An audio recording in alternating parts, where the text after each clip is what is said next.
Hi, everyone. Welcome back to the Wrestling RHAPup podcast. I'm your host, Mari Forth, and with me, as always, my tag team partner, the Gorilla Monsoon to my Bobby the Brain Heenan, Mr. Matt Scott. How's it going? I Mari, What? Mari, What? What? I wasn't ready. I Oh, I'm wasn't ready. sorry. I I'm wasn't ready for sorry. that. I didn't expect that. So I'm the Grill That we'd Monsoon be to your Bobby the Brain yes, that Heenan. would be yes, because you're way nicer than me. I was born in 1992. What? It's What just does that mean? I don't get the references all the time. I know who Oh, they I'm sorry. are, Okay, that was my bad. My but I'm bad. just saying Okay, I would okay. appreciate someone It who's more. that kind of just sounded like you called me old though. Like Ah! I don't appreciate it. Yeah, yeah. You know I what? Let's appreciate just leave it at that. I'm not even gonna deny it. it. I was not trying to, but if it leads to the drama, the heat, let's go. We're trying to get our Rahapsomania match going. Our Right. Rahapsomania main event. Build the turn. Yeah, we're Yes. starting off shady this morning. Mm, Uh, yeah, so super um shady. How are you doing this morning, though, as I shade you? Yeah, it's been good. It's been a good week. I've been doing a lot. So I am very tired. I still have Hmm. more to do before the week is over, Super podcast Mari. wise. Yeah, but it's been so fun. This week in wrestling has also been just like I think what happens is when we get off schedule with like the wrestling, it throws me off as well. You know what I'm saying? Having a pay-per-view in the Yeah, middle of the day on a Thursday yeah. really just it really just throws you off. Yeah, I was gonna say, because like we are not off schedule. Wrestling is off schedule right Right. now. Like it's Yeah. not like we can't keep up because it's the train never stops. Like it just keeps Yeah. moving and turning and then finding Yep. forks in the train tracks to continue Mhm. the metaphor and then like going off the rails anyway. Right. It does all of Yeah. that, and then we're still in an embankment. Exactly. Yeah. So that's what it felt like. Like this week, we previewed Crown Jewel so much last week because it was appropriate, for it, that Raw felt inconsequential. Honestly, Mm, the only thing that was set up on Raw was the finals for the King of the Ring tournament and the finals for the Queen's Queen's crown. Crown. Um, and those, we'll discuss that later. But also, one of the other things that we didn't really get to talk, or we won't get to talk about, is how good of a match that Bianca and Charlotte put on Monday this week. It was very good, Yeah. comma, but I But think Charlotte was injured in there somewhere. mm, Matt, what do you what? it was just What a do you messy match. Like it was not messy, but Yeah. messy finish. Messy finish. And Mm-hmm. They we'll ran out of talk more time. about it. Mm-hmm. We'll Yeah. talk more about it. But there was the like look, we don't love it. We don't love Yeah, it. they We don't love DQ or whatever you want to yeah, call it, the finish. But you know what? it was a lot. Charlotte had a very interesting week, and I know we'll get to that as we Didn't we we go all? along. Yeah. Yeah, but now we got to get to the titular crown jewel. So Good word. we found Latanya ways. Sparks word. There you go. I know. I've been hanging out with Okay. her a lot lately. Oh. Um, Are you having do you have a new tag team partner without me? um, yeah, What? I have a new trios team that we'll talk about at the end of the show. Oh no, I need Yeah. to get myself some tag team partners. Maybe our guest today. Well, There you we'll go. figure this out. Oh my gosh, Yeah. I'm so overwhelmed. There's so much. We're only 4 minutes in, and I don't know if I can handle this one. Um, Well, so the Crown Jewel pay-per-view, we found a way to yeah, watch it. And I mean, it's it has been it's one of the best pay-per-views of this year, I would honestly say. Honestly, from top to bottom, but I don't know if yeah, it's number 1. no, I feel like every time we have a pay-per-view, we say, "Oh my god, the WWE, this is like the best one." But we like they're not I think they've been consistently giving us good stuff. You know what I'm saying? Like Extreme Rules without the rules was pretty okay. It was pretty good. SummerSlam yeah. was the better outing there, if I remember correctly. So it's just like this pay-per-view was stacked like we said it would be. I mean, I still maybe I have to probably go back and watch it at some point, but just wrestling overall, even beyond WWE at the beginning of September, AEW's All Out was for Oh me yeah. next level. No, no, I So was that talking was about for amazing. WWE. Yeah, yeah, yeah. Best pay-per-view for Exactly. WWE. Exactly. Yeah, my Exactly. bad. Exactly. And so it's interesting. Yeah, but I'm with you. I think let me just put this out here up front just to like drop not drop a bomb, but like just to go dive right in. Like one of the things with the show with Crown Jewel that always throws me off is the women on the card and how they're not able to wear their ring gear. Mm, And that's mhm. something that I don't think I've really been able to get that out of my head from like the first time that they had a women's match, which was Mhm. I think the Lacey Natalia match a couple years ago, Yeah. to now. It's just it's we'll yeah, I mean, I guess this is our time to This is talk our about time to talk that, about it. but Yeah. that's I was like, maybe we'll get to it later. But no, that always throws me off, especially because we go from like Monday Night Raw, where they're wearing their ring gear, their beautiful Mhm. ring gear, and then we follow it up with SmackDown, where they're back in their gear. But Crown Jewel, they're still not able to like dress like they want to and like fully be in their characters, which is the thing that throws me off the most with the women's competitors for the most part. Yeah. I'm of two minds of it. Like Yeah.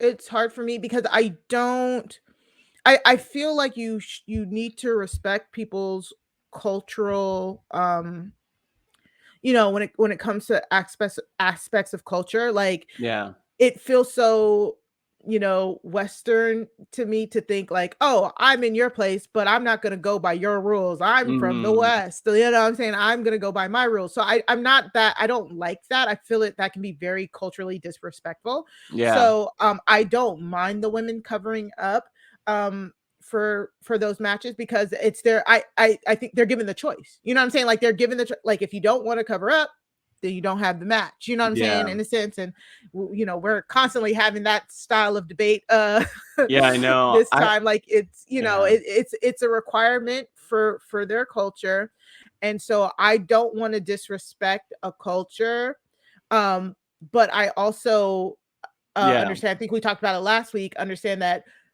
like it's not the fans that I have an issue with because that's another thing. The crowd was just so hot there at Saudi Mhm. Arabia. They love this product. They love Yeah. WWE. So a lot of those people, like I try to kind of follow um people who were there and all that, and it means a lot to the actual Yeah. people there. So I don't want to take away from that. Like we've They're said so that we disagree supportive. with some of maybe the political I mean, a portion lot of of it. it actually, Yeah, exactly, but I think that I think that's like where the complexity comes in. You know what? exactly. Honestly, even going back to my comment, it's not even as much because we could get into the politics of all of it, right? Like Right. talking about Saudi Arabia and everything else. We have on the podcast a little bit with like different issues and things that have come up around Mm.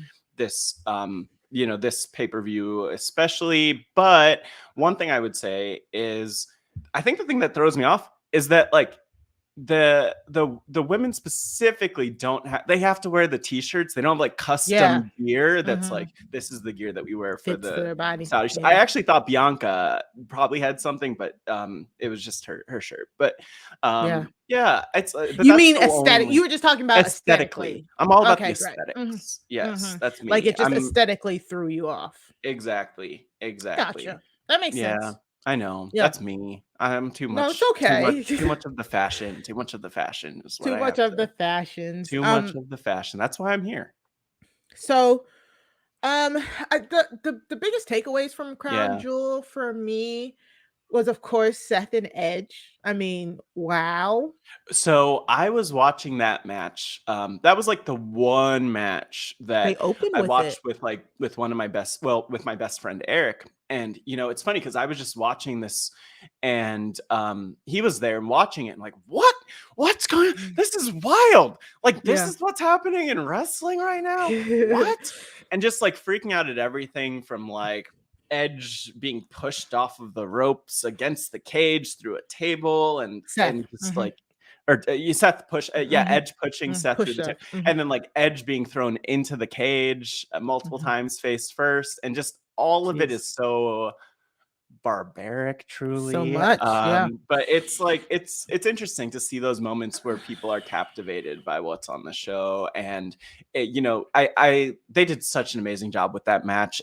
On top of the Mhm. fact that they did make history for WWE with having having the, I don't know if it was just the first woman or first female referee to Oh, yeah, referee a Lady Hell Ref in a Cell Jess. match. I'm not sure if Mhm. that's it, but definitely the first female referee to ref the Saudi show, from what I understand. Mhm. Yep. Jessica Carr, Love to say her yep, name. love Lady Ref at Lady Ref Jess on Twitter, and Yeah, she apparently did their whole trilogy. Like she did all 3 of their matches. So that's so yeah, amazing. Like she's so cool. And it just goes to show you like it does anybody can do it. Like, you know what I'm saying? Like it doesn't matter. Like normally when they started introducing lady referees, they just had them refereeing the women's matches. So it's so cool that like she's in there in one of the biggest programs, and that she will yeah, be in all of those clips and talked about. And what people don't, and some people might not understand this, is like the referees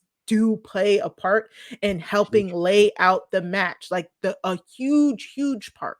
So she was in there, she was being a contributor to this feud, and Edge thanked her for it. So Yeah, it's that's the thing amazing. that I saw that I really appreciated and loved, was just like a long Facebook post from Edge that was Mhm. about Jess and how proud he was and how great it is, and to have someone who is like that not even seasoned, but like that renowned in the business, Yeah. just like giving the shout out or giving the rub, as the kids Yeah. say, is really cool. So if you're checking us out on YouTube, you could see the picture of Jess at WWE Lady Ref on Twitter. And yeah, she did an awesome job. Anything else, though, about this match that kind of stands out to you, Mari?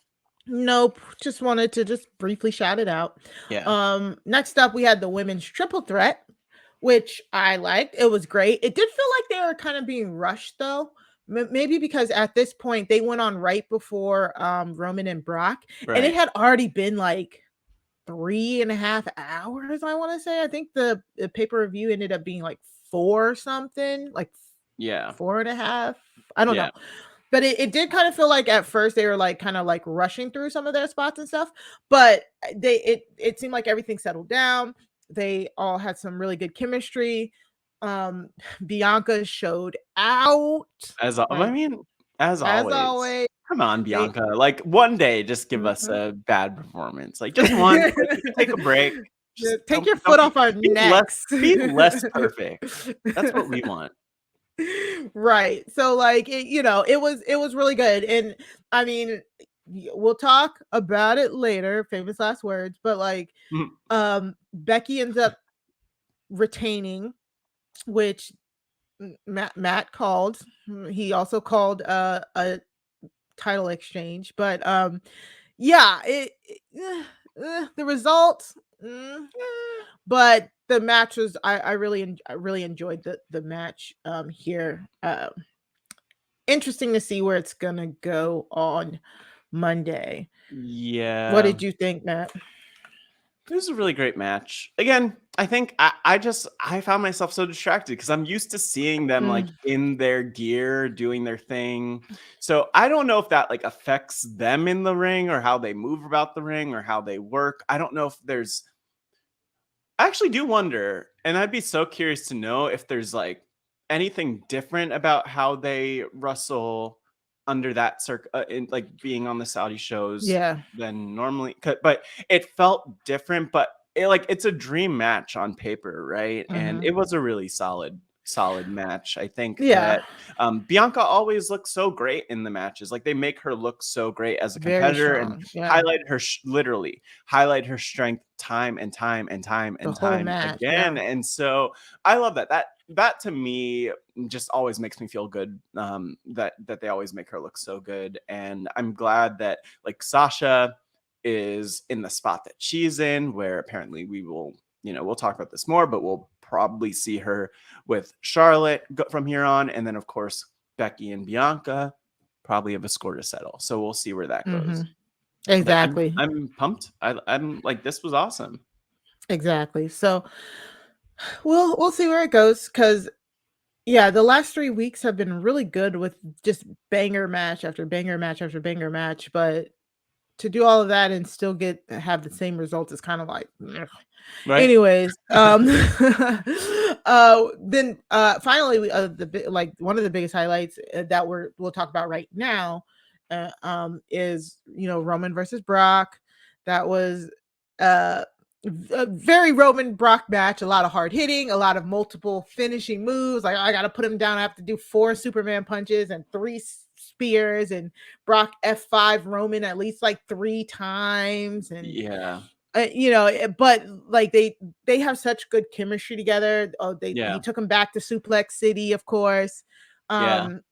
But then we get the ref bump, Yeah. which Look, Charles that was great. Robinson and And his you know what? The thing that's you should hilarious stop to taking me about ref bumps. one of the things that's hilarious to me about WWE is that like whenever they know that like a spot or one of the that something in a match was nailed, they will like replay it and replay it and replay it and replay it. Was that Chad Patton as the ref in that match? I don't know who the ref No, no, was no. That was Lil off the top of my Nate. head. That was Lil Nate. That was Yeah, Charles Robinson. yeah, Charles Robinson. So he like He takes the hardest bumps. I he swear to gosh. exactly. So that was they played that time and time again, but that was awesome to see.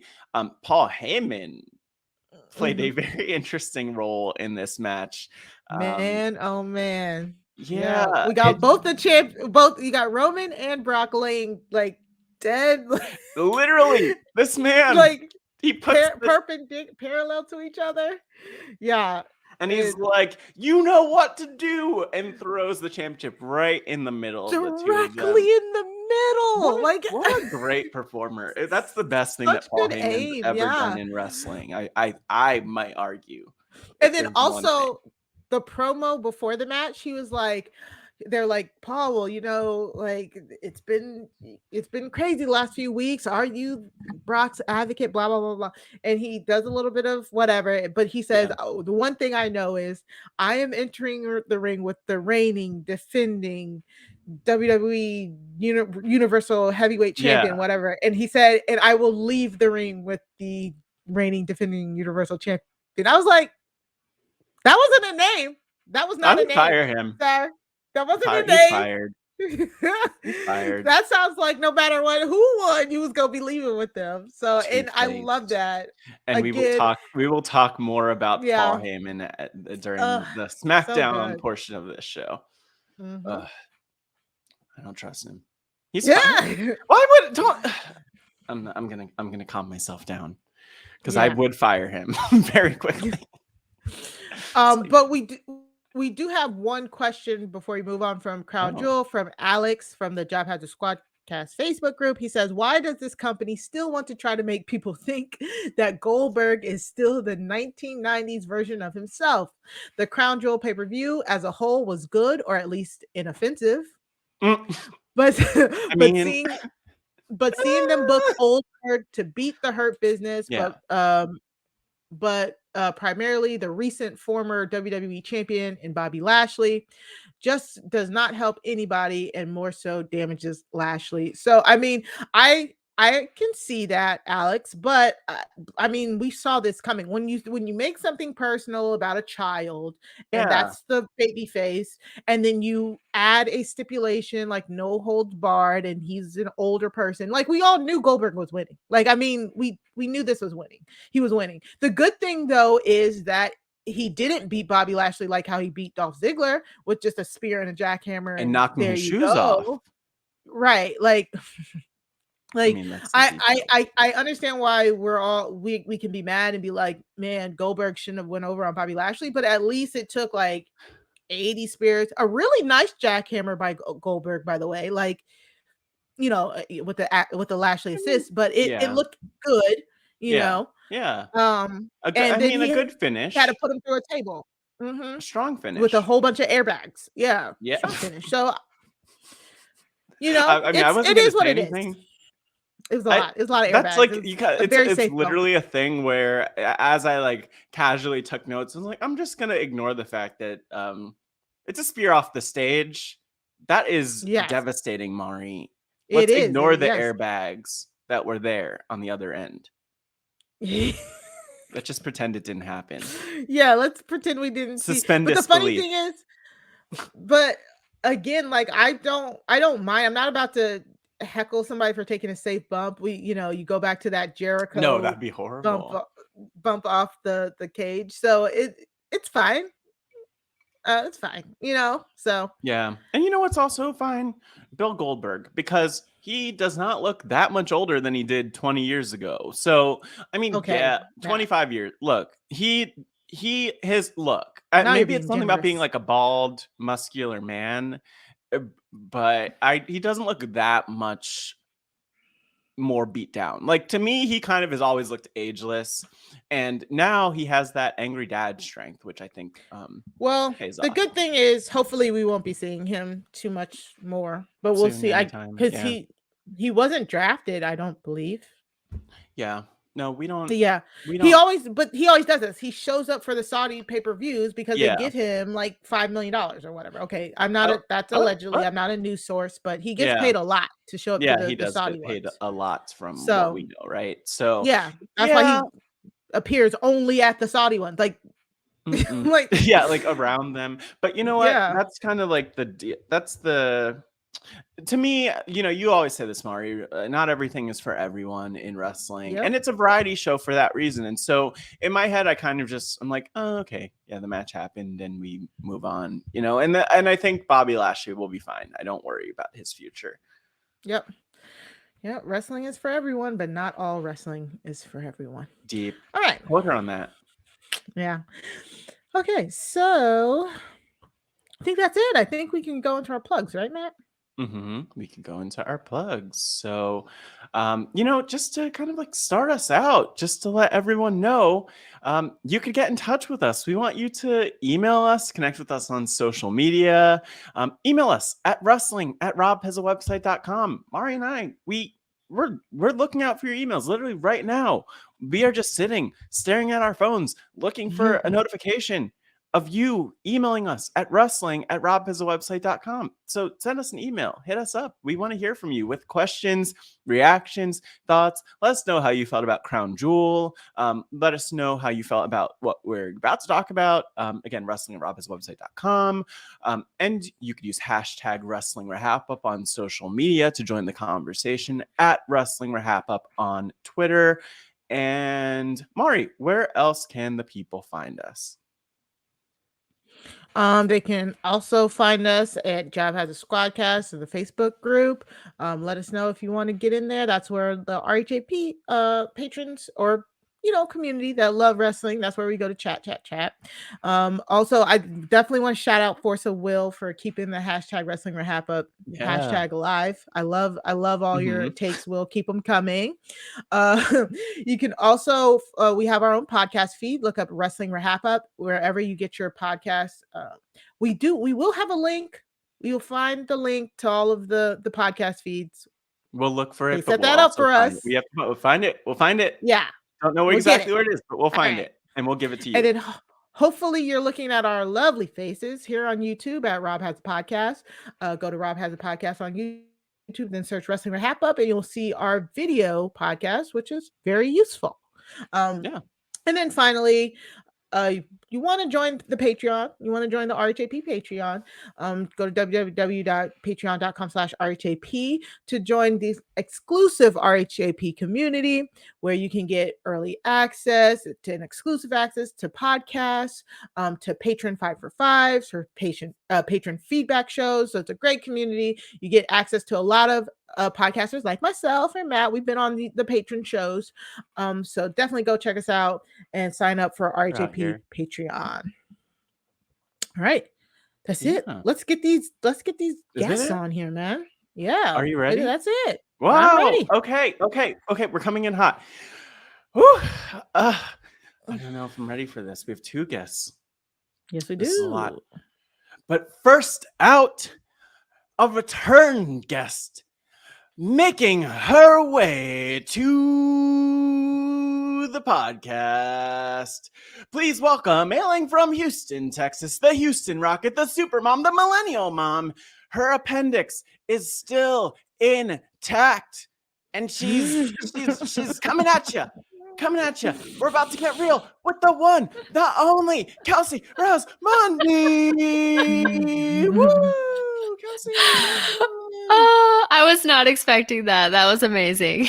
Look, you're amazing. And you're back. And that's what matters. I don't know what you did with your tag team partner, Jason Reed. We'll have to get an update on that as we go along. But first, I want to introduce your new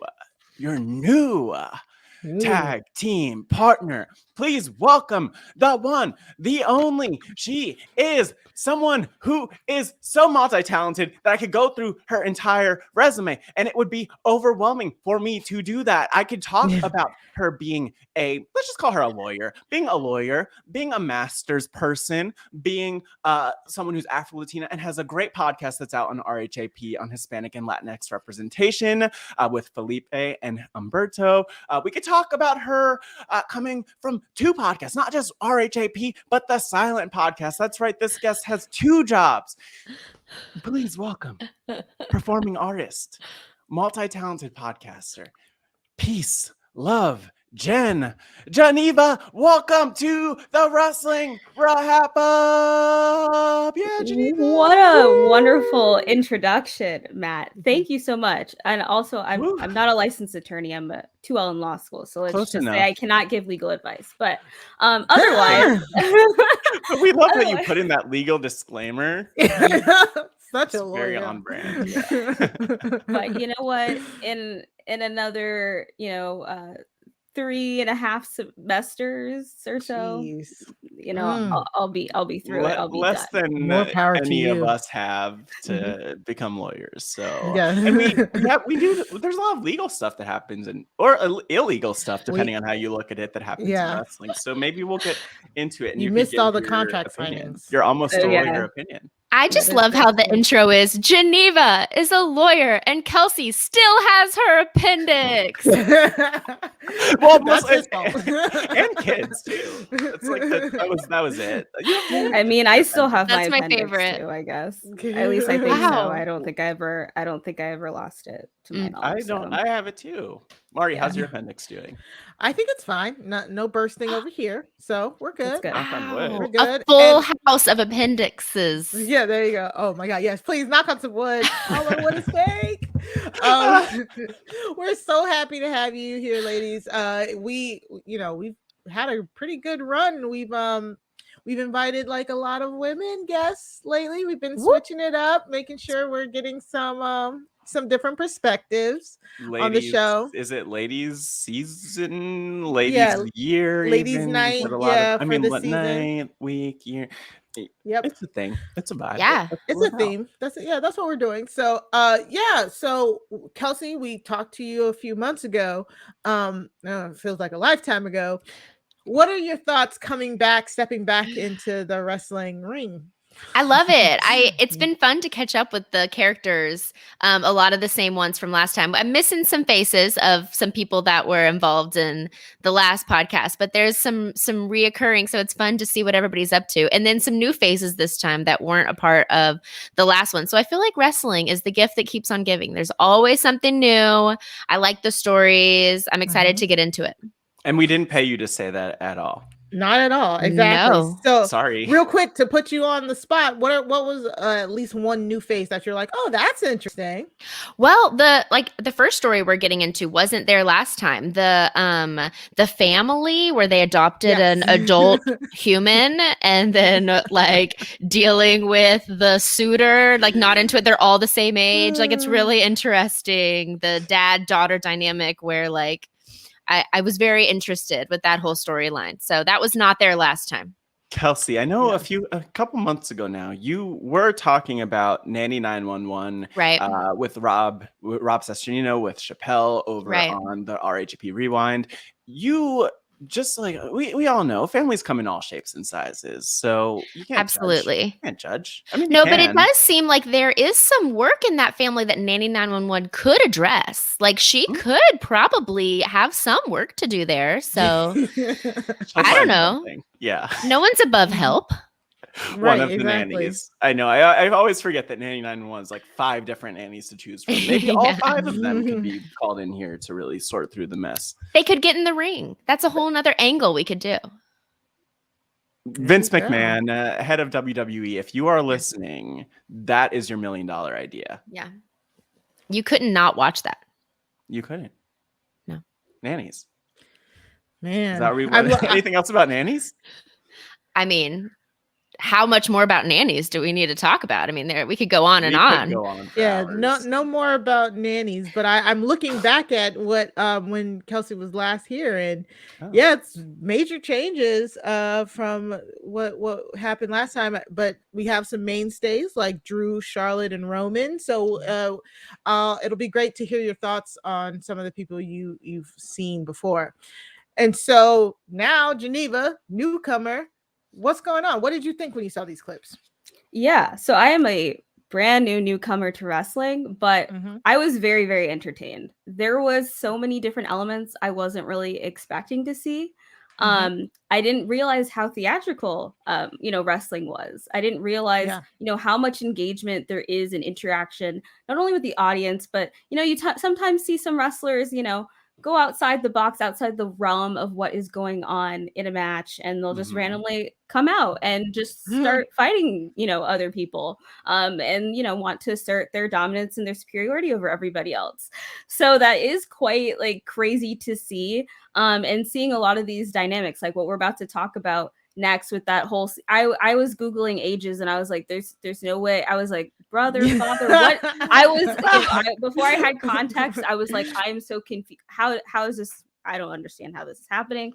But I feel like it's kind of like those things sometimes when you have those friend groups. Sometimes like someone's the mom, someone's the dad, someone's a sister, brother, that sort of thing. You assume a role. You assume a role. Yes. So, we're seeing that role in the wrestling community. We're seeing those close relationships, those, basically those people who are at odds, those, a lot of the fighting, a lot of the tension. So it's been quite enjoyable to watch. And of course, I think when we get later, that's the stuff that was super, super crazy. But yeah, I'm looking forward to talking about wrestling. But, I really did enjoy the clips that I did see.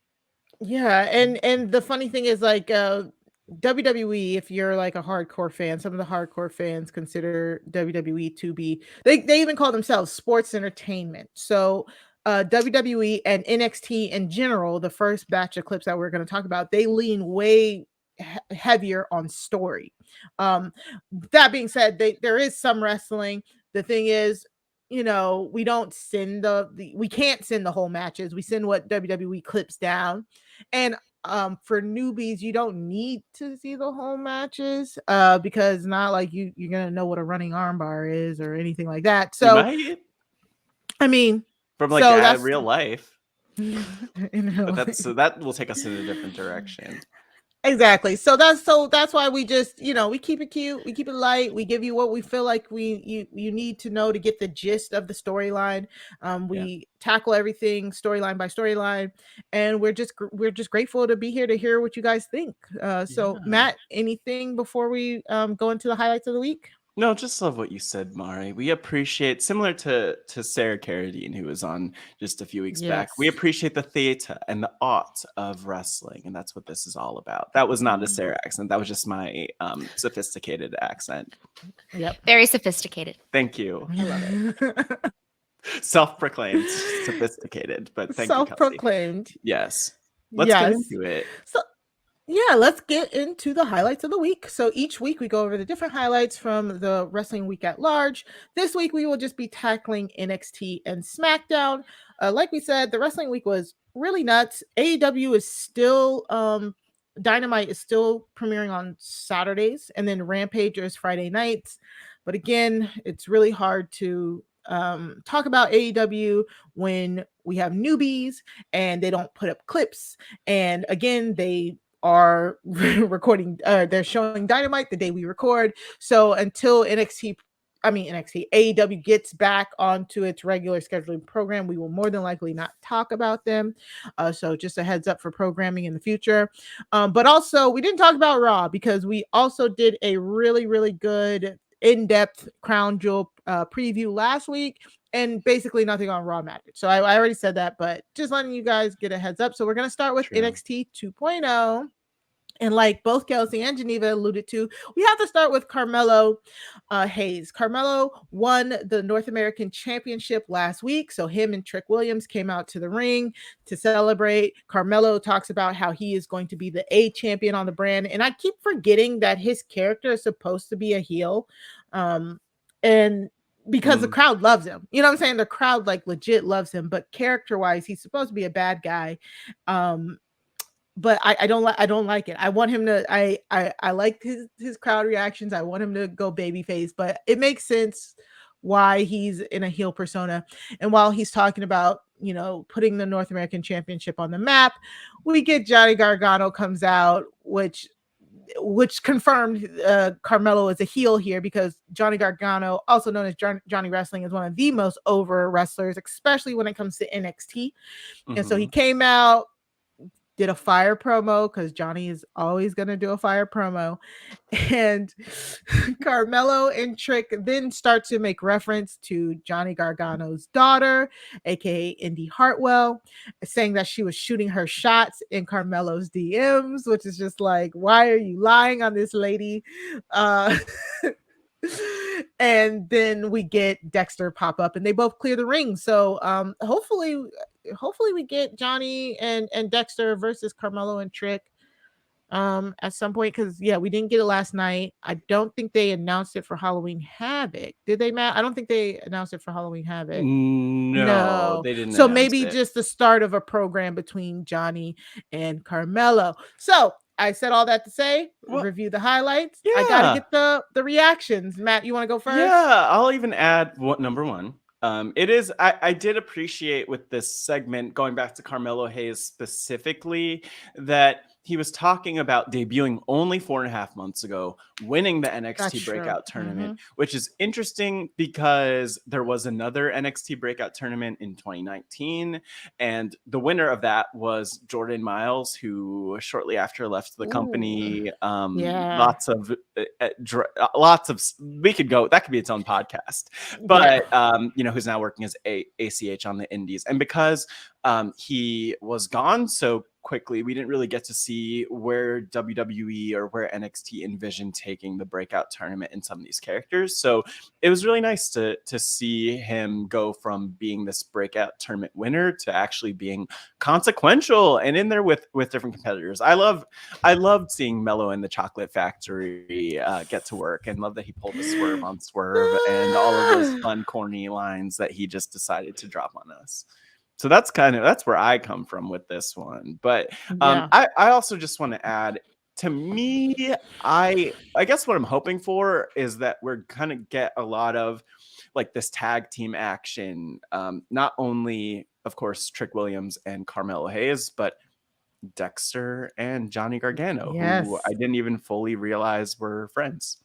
No, they're friends now. After the marriage, the honeymoon, they are now friends. Give them the big thumbs up. Yes. Yep. So I love this dynamic here. God, it's so awesome. The storyline is awesome. Sorry, keep going. Kelsey, what did you think about this? Okay, so I was fascinated by the storyline. Before I watched the video for context, but for the backstory, I had written down in my notes that the wife was in Carmelo's DMs, because that's what made more sense to me, because surely this person who's not in their 30s or 40s, like, doesn't have a daughter who's appropriately aged to be in a DM. But to find out that it was like an adoption situation for the whole story was very interesting to me. And so I'm curious, Geneva, you mentioned that you looked into ages. What did you find out? Are they all the same age, or like they're like around like I think what's his name? I think Johnny's like in his 30s or something. So I was like daughter Dia. I was confused. Like I actually watched the second clip, the love story first. Because I was like, okay, let me get context. But then that's when I got confused when I watched this clip, because I was just like, but how are You know, because at first to me it looked like maybe they were siblings when I first watched it. Like maybe it was like a sibling family type relationship. So then when I saw this clip, I'm like, okay, I'm just confused. There's no way like that's his daughter. So I was just like, I don't understand. So I was freaky. I love that she proposed. Yeah, that was fun. Yes, we love that. Yes. So Indy Hartwell's 25. Candace LeRae, who is Johnny's wife, is 36. Dexter Loomis is 37. I didn't even know that. I didn't know Indy was that young, to be quite honest. And they're married in real life, She's right? 25. Yeah. Wait. Johnny and Candace are. Okay, but Indy and Dexter are not married in real life. Right. Okay. We have Do a lot they of have drama any with form of this. relationship at all? No. Like, as far as we know, they don't. Like Okay. I don't. Indy keeps it very kayfabe on Twitter. Like she changed her name to Mrs. Loomis and everything. So it like everything looks legit, but there hasn't been any, or at least I don't look at backstage stuff too much anyways, because I don't really care. But I mean, I want there to be, damn it, I really do. But yeah, so the nucleus is this is the longest running storyline that NXT has. So I'm not surprised that we're like constantly kind of like updating it every week, just because like when Johnny brings up the whole like adoption and it's his daughter, that goes back even further than the wedding stuff, because Johnny and Candace are real. Like Candace was the one who had the purple hair in the clip, the package. They're like really husband and wife. She is really pregnant right now. She's like pregnant with their first child. So she's kind of at home, you know. And how Indy was introduced to NXT proper, like over a year ago, I want to say it was she was well known on the indie scene, the independent wrestling scene, and she was introduced to NXT by wanting to basically wanting to join Johnny and Candace. Like she kept like interfering in their matches to help them, and she wanted to prove to them like she wanted to be a part of their family, and she just kept saying she wanted to be a part of their family. And then she was finally a part of their family. They call themselves The Way. Like it was a like family unit, weird cult thing. It was funny. It was such a funny story.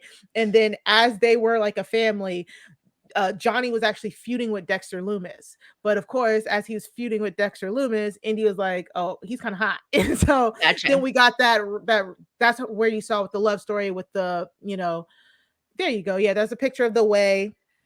That was them. Was that earlier this year? Back in the day. Back in the whatever day. that was probably like 5 months ago, but what's time in a It's fun though. Yeah, exactly. And so it was a lot of, that's why we see the love story. That's where we pick up with the love story between Indy and Dexter, because they had to fight through all that adversity. And then they she proposed to him, they got married. Johnny and Candace are now trying to accept it. More Johnny, because Johnny is doing the overprotective father role. So that's why it got brought into this with Carmelo and Trick. So gotcha. Yeah.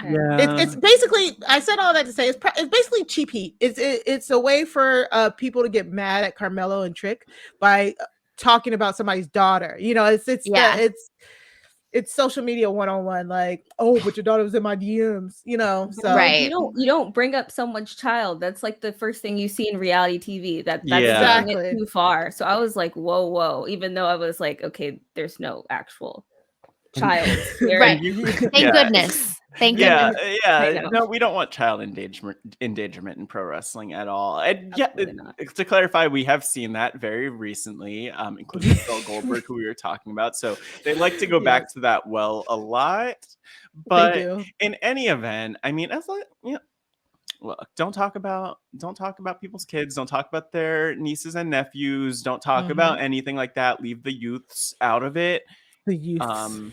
I don't know, unless they get in the ring, then we could bring them into it. But yeah, this is all weird.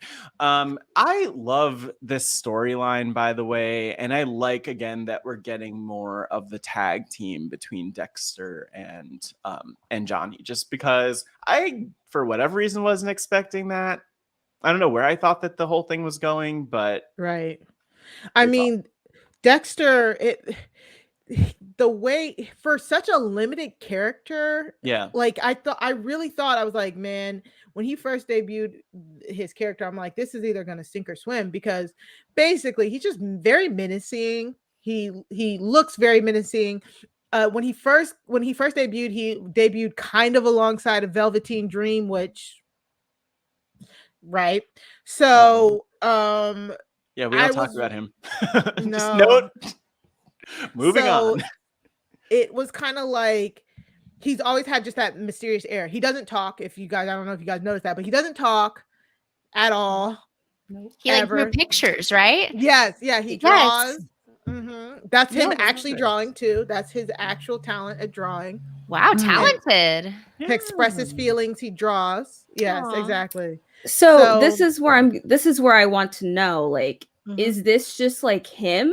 Like is this how he is, just like, is this his persona within wrestling, or is he also like this in real life? Because that's, I think, what I was just like, he's just very intense. He's not saying really anything. I don't really know how to interpret this. Of course, people I think are intimidated by him, but I'm just like, do I take him seriously? Do I not take him seriously? How should I interpret his actions? That's a deep question. It is. And I mean, I don't know. From what I understand from his social media, it's not, he doesn't participate a lot. And so I didn't know if he was an independent wrestler or anything. So it's kind of funny that NXT seems to try to be keeping kayfabe in a sense, like they're trying to make their work their storylines, because this is the era of wrestling where we normally know everything everybody's doing in the backstage. We will definitely have a talk about that later. So it's very interesting to find characters like Indy and Dexter where you're kind of still in that gray area of like, I really don't know, because as far as I know, I don't think any of them have spouses, at least from my personal knowledge. So it really does help further the actual storyline along. And they've tried doing this in this era, and it just doesn't work if everybody's not playing along. And it seems like everybody is playing along. And when Dexter first introduced, like I said, he was just menacing, like not talking and menacing. It's like very Michael Myers when he first debuted. So now to see the progression, that it's still the same character, but it's kind of like a soft monster. You know what I'm saying? Like you could feel that. It's so good that he is doing so much with a character that you would think would need so little. Yeah. And I think that the other thing I would just mention with him is, and I didn't even like fully, I don't think I've really connected the dots, but brace yourselves if you're watching the YouTube version for this picture. And if you're not watching, you got to tune in, because, something that's really amazing. So Dexter Loomis, who you see here in this picture in I don't know if you'd call it like a butcher type of it's like a very and no shirt apron. under. Lots of tattoos, lots of muscles. On the left side, there was a picture of him from TNA Wrestling, another wrestling company TNA? Where he was Sam Shaw, who I think won like either the TNA Gut Check or something like that. That was about 10 years ago. So I think I don't think he's actually a serial killer type. I think he knows how to talk. But yeah, it is interesting to see like the evolution that different characters have. And I think this image represents it well, because he kind of is, before the before picture as Sam Shaw, still the tattoos, but kind of wearing like white board shorts, and now just jacked and menacing. A lot like a completely different person. I know. I'm hovering on the Google key. I'm like, do I really want to know? Like, do I want to break the illusion? Is he breaking the internet right now? But the funny thing is, nope. On Wikipedia, listed as spouses is Indy Hartwell. So I mean, it's real to me. It's real to me, damn it. So then I guess it's real. But I don't know. Like, I guess even if it's real or not real, I think it seems like one thing, like we've kind of been talking about, is like, I think storytelling is key. And I think people tend to be really engaged when it comes to relationships or dynamics, especially on social media. And when you watch things that are like, I guess in reality. So people like to kind of follow up with these things. So I don't know if like this has affected any of their like following or like people who engage with actually these specific wrestlers.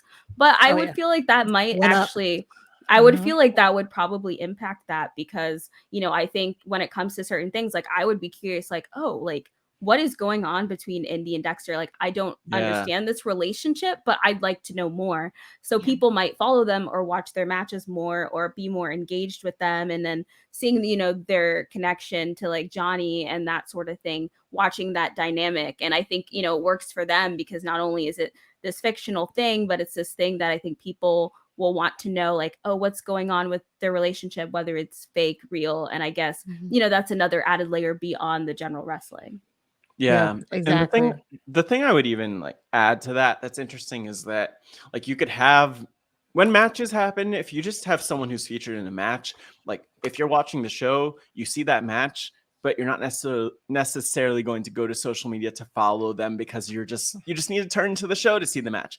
With this, not only is it a storyline, which just makes the two wrestlers more interesting, it's also a storyline that involved a honeymoon that was shown in clips. And, you know, you want to see, you're like, where is this going? What's going to happen beyond off screen? Who knows what they're going to post? So I think that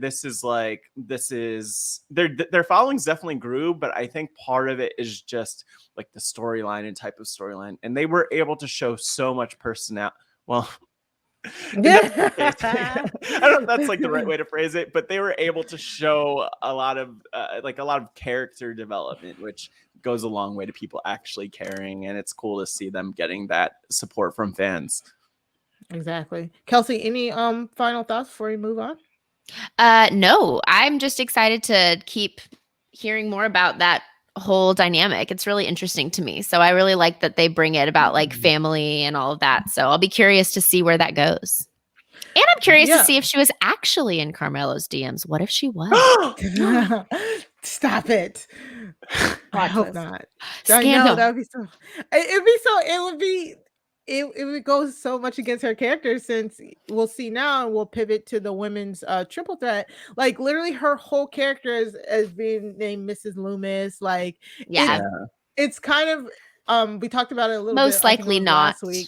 Yeah. We talked about it a little bit last week. It's so funny because like as a married person, it's like, to me, it's just borderline kind of like, is this too much? And then it's like, no, it seems like very young love, because like the newlywed phase. Yes, exactly. She comes out, she's pointing to her ring.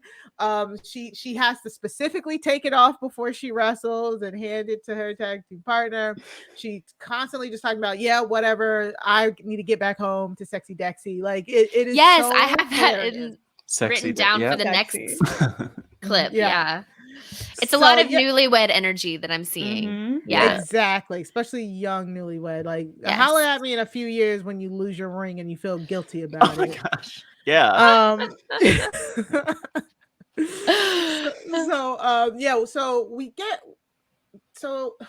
All right. So there's a women's triple threat match. I know there's a lot of so's there, but there's going to be a women's triple threat match for the tag team women's tag team championship at Halloween Havoc. And this match, right? For this match, one person from each team got into a triple threat match for the right to spin the wheel to determine the stipulation. That's right. Keep up with me here. We're with you. So we had Io Shirai, JC Jane, and Persia Parada, who is Indy's partner. Her bestie. They're all in a triple threat match. Yeah, apparently, they are. Well, I don't know if they're real, but I mean, I don't know. That's what they keep saying. Well, no, I said real bestie because, like, side note, like the kids these days, they say bestie and me as like an insult. Yeah. It's weird. I don't understand. Oh, I see what you're saying. I'm too old for this. Okay, it's an insult. So I didn't even realize it was an insult, but I feel like people loosely use the term bestie, like with someone and they like barely know them. So I think that's quite common, but I didn't know. Now I'm wondering if any youths have called me bestie in like a derogatory way. Okay, bestie. And it's just like over my head. And I'm like, oh my gosh, we are really good friends. I have no idea. I'm derailing this podcast. I need to go. No, it is okay. It is fine. So they have this triple threat. And even on commentary, they're like, okay, so what's the point of winning this triple threat if you're just spinning a wheel? There's this wheel for Halloween Havoc where there's different stipulations on the wheel, and then you spin it, and whatever it lands on, that's what the stipulation for the match is. Even the commentary is like, well, there's no real there's no real actual good thing to come from winning. It's just kind of like, oh, it's a momentum thing, it's a mental win. And I'm like, then why are we even doing this match? And yeah, Matt, can you bring up that picture one more time? Matt brought up a picture of the wheel. The wheel has all of these very weird Halloween themed stipulations. So we have a trick or treat street fight, Stairway to Hell ladder match. Yeah, the Stairway to Hell. We got the casket match. I think coal miner's glove on a pole. There's a Chucky's Choice match, which I hate it here. Casket match, buried alive match, boiler room brawl, asylum match. Ooh, there's like a straitjacket on there. Yeah. So and so basically, whoever wins spins the wheel. It's still all random, so it doesn't even matter who spins the wheel. It's not like they get to pick. So they just want the drama. Sense. They want the drama of who spins the wheel. They want. This is all for the audience to see this matchup. This is all for the competitors to show who's superior, and then who's superior enough to spin the wheel, which sounds kind of weird, but yeah, it does. Like, do you have it in you to spin the wheel? Let us know. I don't know what it accomplishes. Also, the wheel spins make me very nervous because I don't understand how they work. They work by riggery. They're rigged. Is someone standing behind it like, okay, just let me know when to stop, and then they stop it? It's just amazing to me that wrestling has so many elements. Like, we've got Bachelor, we've got Bad Girls Club, we've got Wheel of Fortune. All the shows that you like to watch are mashed up together in this one show. It has everything. Everything. Yeah. And it felt like I was watching reality TV, like no joke. So I agree, Kelsey. And what more could you want? The wheel was spinning. The wheel was spinning, right, y'all? The wheel was spinning, and then right before it stopped, there's like a cutaway. It's like a cutaway, and it comes back. It's like, oh, it stopped here. It's like, did it? I mean, but like, if you're watching Wheel of Fortune, like, you don't know. They cut away all the time. That's so true. And who's standing behind this giant wheel, stopping it manually? You know, probably I don't know, but I wouldn't put it past. I wouldn't put it past. Yeah. I don't know, but Indy and Persia not look thrilled. They did not. They didn't. Their faces. I was like, looks like they saw a ghost. Yeah, because EO won the match, and to spin the wheel. And they got Stairway to Hell, which is just a triple threat ladder match, which is a good. I think I was just saying the other week, like, I love a good tag team ladder match. Like, this is some of the triple threat tag team ladder matches are some of the best matches you will get in a WWE. So I'm glad that they stopped it at Stairway to Hell. But I'm sorry. Go ahead. No. Keep going.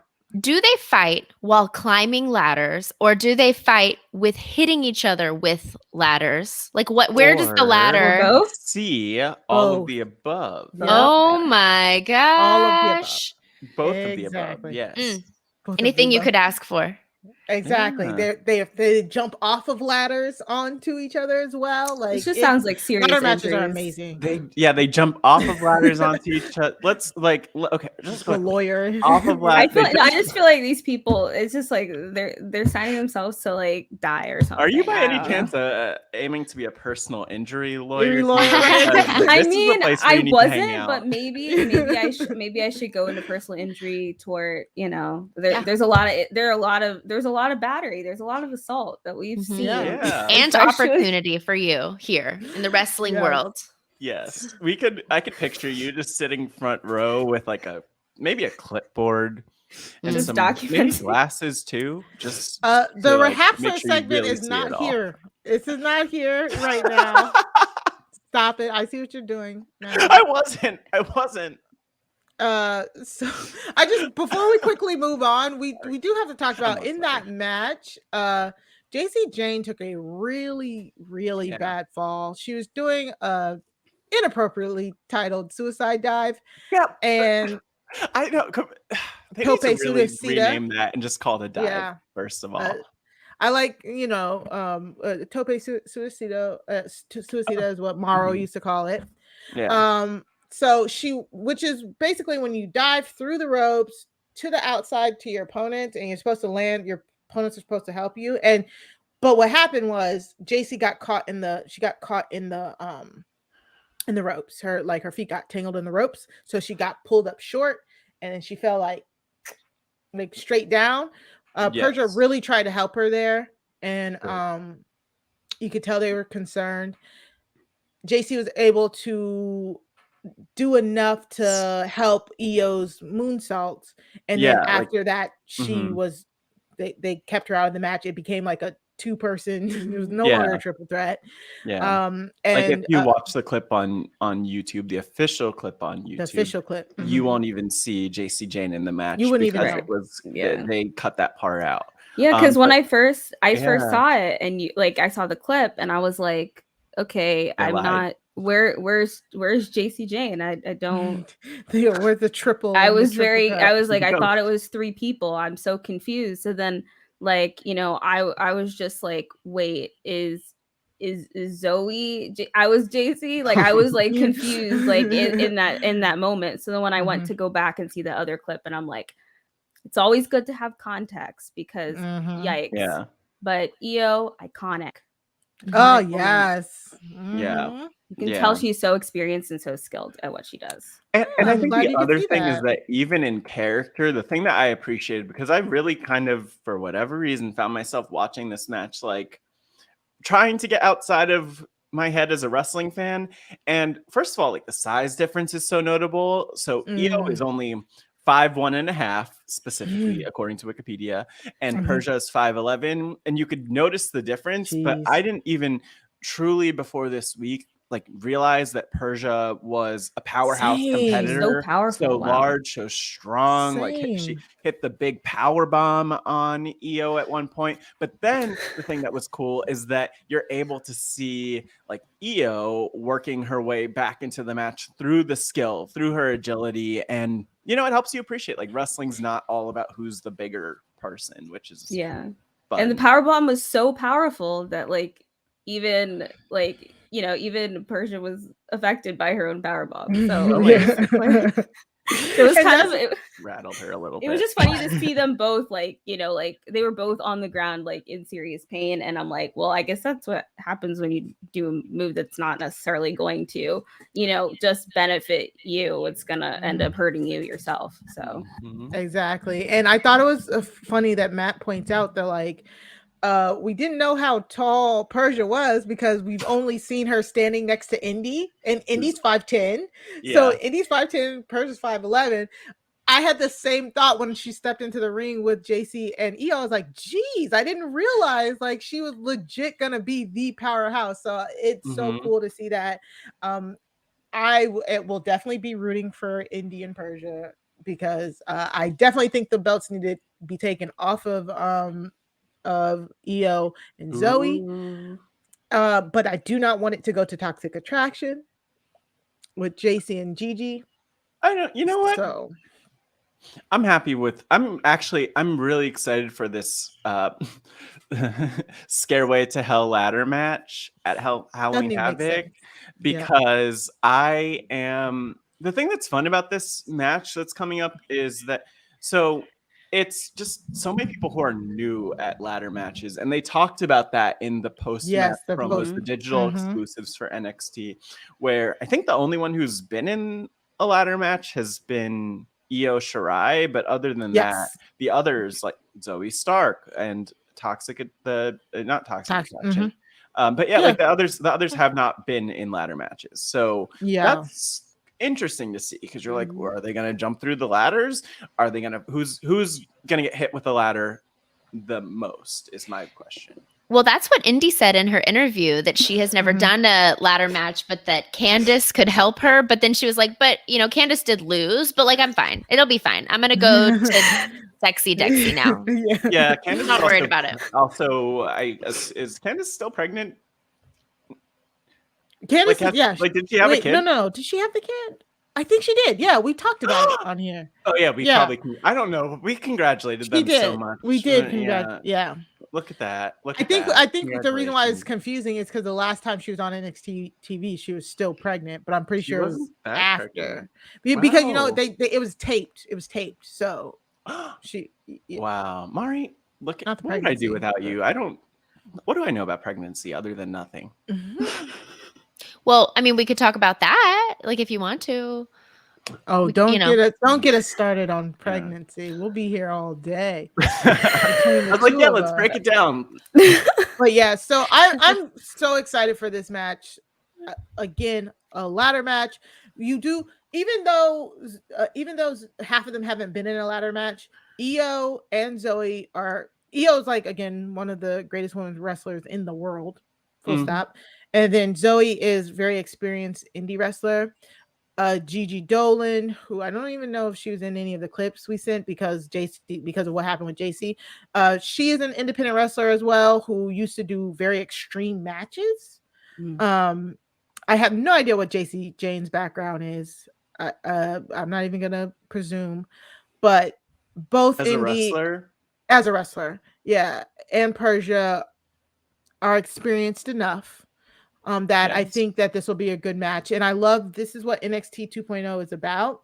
And I meant to mention this with Johnny and Carmelo. It's about pushing the new stars by using experienced stars to make them look good. So that's why I'm really excited to see Johnny and Carmelo go. And then this match is going to be great. And then also our next highlight is like that. Tommaso Ciampa and Braun Breaker, they teamed up this week, but next week they will be in a NXT championship match at Halloween Havoc. So they teamed up to go up against the Grizzled Young Veterans. It's a nothing burger of a match. They always do this whenever you're trying to keep two people away from hitting each other. You put them on a team so you can waste time. Especially if they're kind of both faces, which both of them technically are. They're both seem to be like fan favorites. Braun Breaker is new to the biz. We're being told like he just started in February, but he is the son of a very famous wrestler. He's in a wrestling family dynasty basically, and he's grown so much since his debut just like a few weeks ago. So I'm excited for this match. Geneva, what did you think of the promo? We don't got to talk about the match between them and Grizzly Young Veterans. Braun Breaker got the win. Yeah, it I was gonna say that was insane. That was insane. If you have something. Well, I don't know. I was just gonna say I was a little thrown off when like Ciampa and like Breaker had the tag, but then I think it was kind of like a fake out, and then and then so that was quite iconic. But that match was quite great. But you were wondering kind of about like the digital exclusive right after that. The promo, that Braun Breaker did. So like Samantha was asking about Halloween Havoc, and then the whole what was it again? Oh yeah, so like he was saying like I'm thankful to be in this position. What an opportunity for me to go into Halloween Havoc and have a main event. I respect Ciampa, but listen, we're done with the coexisting stuff. Yeah, that whole drama. Very intense. So it's just kind of funny to see. It's like, okay, we're on a team, but not on a team anymore. Like, we're kind of at this point where it's like, yeah, I'm gonna beat you. Like, and I mean, seeing kind of just even what happened, even though they were on the same team in the match, I was kind of like, I feel like Ciampa might have to watch out for Braun, because like clearly he showed what a competitor he was in that match. Like it was pretty insane.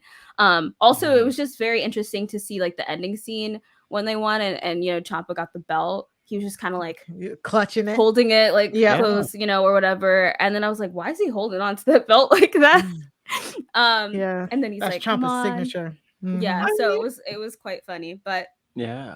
But yeah, so like I thought it was pretty intense. I think it's always interesting to see kind of the interviews. I mean, obviously I feel like a lot of the time it seems like it's kind of a way for people to say like, yeah, I'm the greatest. Like, this is my way to kind of be like, oh, I'm better than this person I'm about to compete against. They better watch out, So that's kind of like feeding into the dramatics and, you know, like a lot of the story that goes along with the wrestling. So it's always interesting to see how people, you know, kind of respond in that way. But I also am like, well, you better be able to back it up. You know, you better be able to back up that talk. So, but I think he probably will be able to. So maybe, but I don't know. We'll see. We'll see. Maybe. We'll see. I don't know. It Anything can happen. Yeah. I mean, considering what we saw, you know, later on with, you know, SmackDown. Yeah. So. Anything can happen. Anything Kelsey, can happen. what did you think of Braun Breaker and Tommaso Ciampa? I mean, maybe I shouldn't have yada-yada'd over the match, but it's just for us, like, it's very annoying because they do this all the time. Like, Ciampa and Braun Breaker are having a program together. They are adversaries. They've never been friends. They've never been tag team partners. Yeah. But in order to prolong it, they put them together to face an actual tag team in the Creed brothers, which are in Diamond Mine that I think could really do good things, but they you know, they didn't squash them, but they beat them. So it's kind of annoying. We've seen it. Grizzled young veterans. Oh, this is grizzled young veterans. Sorry. Yeah. That's an easy. I mean, grizzled young veterans. They can beat them. I don't care about grizzled young veterans. So this is true. Does. They're not up and coming. Grizzled young veterans aren't up and coming. So you're right. I was thinking about a different clip. They're barely even coming. Like they're just there. They're there. They're good wrestlers. Yes. Sorry, that was my bad. But yeah, the match, I don't know. I didn't care for it. Yes, Kelsey, sorry. I will say though, as someone who does not know the context that these two guys were about, like the plan was for them to be against each other. I just thought they were a tag team duo. And so as I'm watching them and as I'm seeing that they are not really on the same page, I kept being like, oh my gosh, what's going on? Like whenever I could feel the tension with the two of them. And I'm like, y'all are on the same time or on the same side. And so whenever Ciampa went and like slapped him to tag him in, I was like, okay. But it's like it was like a dad correcting his son for getting out of line because he was fighting on the side instead of in the ring or whatever. And it seems like he was just like frustrated with him. I did not realize that they were rivals. And so watching that, I was like, these guys are on the same side. What's going on? And so for an outsider looking in, it was a lot of like, I thought it was pretty dramatic in the moment. I thought they became rivals during that match. I didn't realize they were already rivals. Yeah. You know what though? The only hint maybe in my mind that they're not on the same page is like something that we haven't really talked about yet. But you know, the visual here, what like Braun Breaker's singlet is ridiculous. It is ridiculous. I love it. I love it. I would, if I were a wrestler, that would be what I would wear. Don't get me wrong. But you know, I don't know if this is like Saved by the Bell, but that looks like some like wallpaper out of that, like out of I think that was actually that was AC Slater's wrestling outfit. He wore in Saved by the Bell. Yeah, sure. Yeah. Something like that. Or like his dance outfit. He had like a nice little. They seemed kind of like a mismatched pair. And I was actually like quite confused by it. But I was like, okay, maybe this is just like some sort of matchup where they got paired together. And I think like it was even funny when the commentators were like, yeah, that whole slap, the weird tag team situation was unconventional. Because I was shocked that he literally like hit him. I'm like, I don't know if that's really the best method to like switch out, but okay. you don't choose violence, Geneva. Is that right? I mean, you know, not with your partner. It's like I think he's choosing violence on the wrong person, at least within this context. Fair enough. Exactly. So I'm excited. The biggest thing is again, Braun Breaker, very new to the biz in a sense, and Tommaso Ciampa is a journeyman. He's been in the biz for at least a decade and a half, I want to say, or something like that. As long as it took that beard to grow. Exactly. So this is another good pairing. I don't know. I think they probably should pull the trigger on Braun Breaker if they're trying to like legit establish NXT 2.0 as like a new brand. But I don't know. It might be too soon. You know what? Whoa, Mari, I never even made this connection. Braun Breaker is literally dressed in the colors of the brand. Yeah, Why they did no want one him. point that out to me? They want him to be the face of it. Yeah. Yeah, So that's I love it. So they You might know pull the what? trigger. Give him the championship only for Yeah. that, I mean, we'll see. for his commitment to the aesthetic. At that point, it's sink or swim. You know what I'm saying? It really is. But they could be laying the groundwork of just Tommaso outsmarting him, just veteran wiles. They do this all the time. The whole wily veteran can get up on the rookie. So they could do that to prolong the feud longer. But I guess we'll see. I think no matter what, it'll be a very entertaining match at Halloween Havoc. I think they also are they the ones. No, a few of these matches at Halloween Havoc, they're going to spin the wheel at Halloween Havoc to figure out what it is. Oh, in the Even more moment. havoc. Even more havoc. So much havoc. Yeah, exactly. So I can't remember if they're going to be one of the matches or not, but we'll see. So like for Christmas, are they going to like pull them out of a stocking? Like we'll see what this matchup's going to be. Like, do they maximize every holiday? They don't do this that often. This is the it's first just time. Halloween. Yeah, exactly. This is actually Right. the first time in a minute that they've done this sort of wheel thing. There you They go. wanted to spice it up. They wanted to do something different. Yeah, but They we've have to seen like create that habit. we've seen like the Great American Bash, which was like 4th of July. That was a big one. They're probably Great. they love, yeah. you know what, they used to love like the holidays, like, oh, it's Valentine's Day, well, we're gonna do Valentine's Day Massacre. Yeah, Or yeah. there's like New Year's Revolution. We could just go through. St. Patrick's Day hasn't had one yet, though. No, you haven't said my favorite, Capital Punishment, when they came here to DC for that Capital, one pay-per-view. the theming for this. Horrendous. Yeah, I don't know if you've gotten if y'all realize the names are bad sometimes. Yeah, I was gonna not Capital Punishment. No. Yeah. So next we got the Creed brothers from Diamond Mine versus Imperium. We did. This was just like kind of like a hot mess here.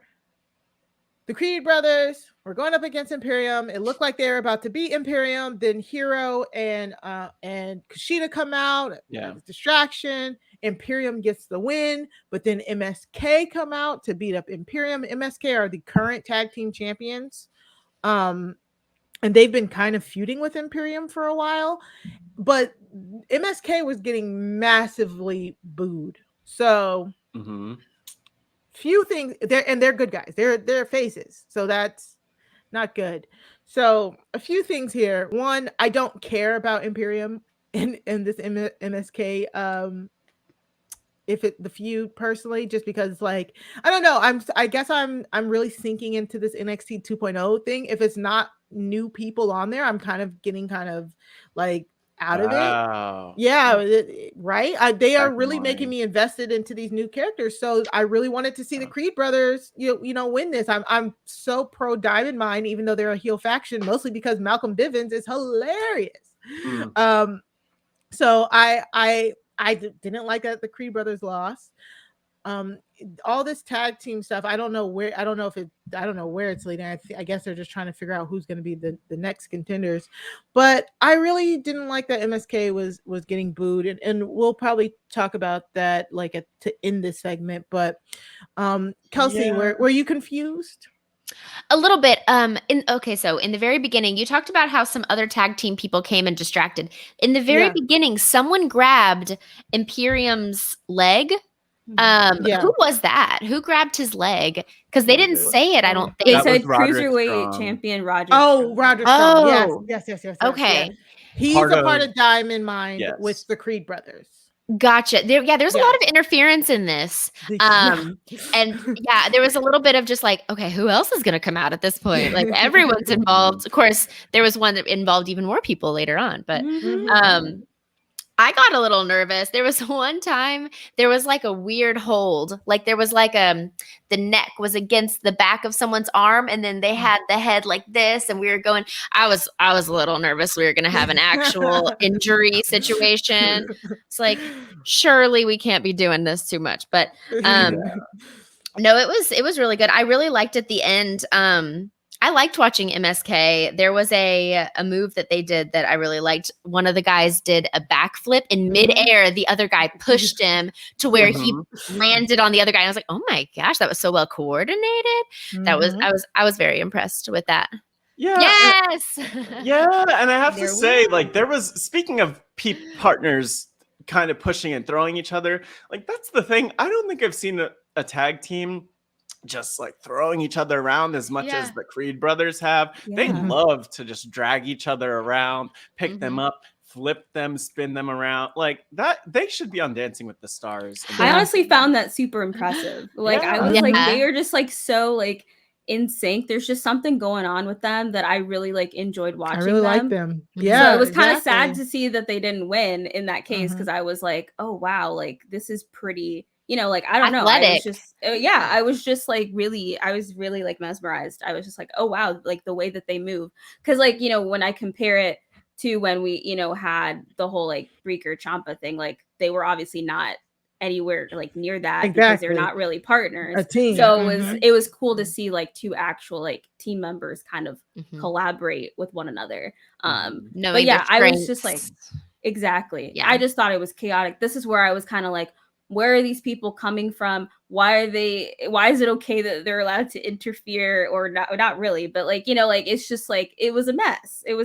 And like, yes, in some ways it's entertaining, but like, it's just kind of like, if I were in the ring, I would be super frustrated that these people are just kind of, you know, like messing up the match. Yeah. Like, wait your turn. It's like you this is my moment right now. This is not your moment. Leave us alone. And clearly a lot of the distractions kind of, you know, resulted in the loss. So I think it was just kind of, you know, in a sense, unfortunate to see. But of course it was entertaining because I was like, oh my gosh, like what's going on? But I was still like, I want to see the match. You guys need to stop grabbing legs, running up, doing all this other random stuff. I'm like, okay, like this, you all are being too dramatic right now. Geneva, and the Creed brothers are actual brothers too, and they both have amateur wrestling background, so that's why they're very quick on the uptake. Geneva, I have to ask. So if you were in a match and you're wrestling and people are interfering, like what do you do? Like what's your move? Are you going to I still feel like he's trying to get some RHAP. No, I'm very curious because are you going to like walk out of the ring, grab the mic, and be like, I'm not doing this, and just leave? No, I would probably, I guess I would have to come after them and then she's a lawyer. She would argue with the ref.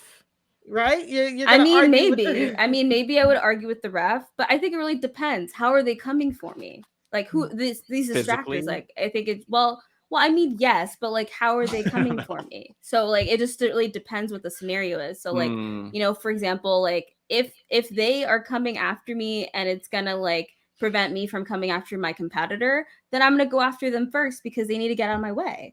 And then I'm gonna go after my competitor. That's wrestling in a nutshell. That's wrestling. There you go. That's wrestling. That's literally how you make sure you don't get disqualified in a match. Like, okay, I'm just putting out feelers to try to figure out, like, between Kelsey and Geneva, who's going to be like the manager versus the wrestler. Yeah, we'll clip this and be like, see, we told you, we had them on first before WWE did. Yeah, I would like sit on the ground and protest. Like, this isn't fair.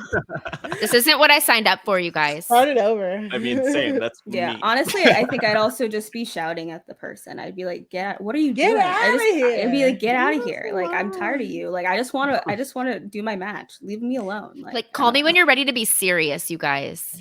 Exactly. Right. I think my intensity would freak them out and then they would leave. Yeah.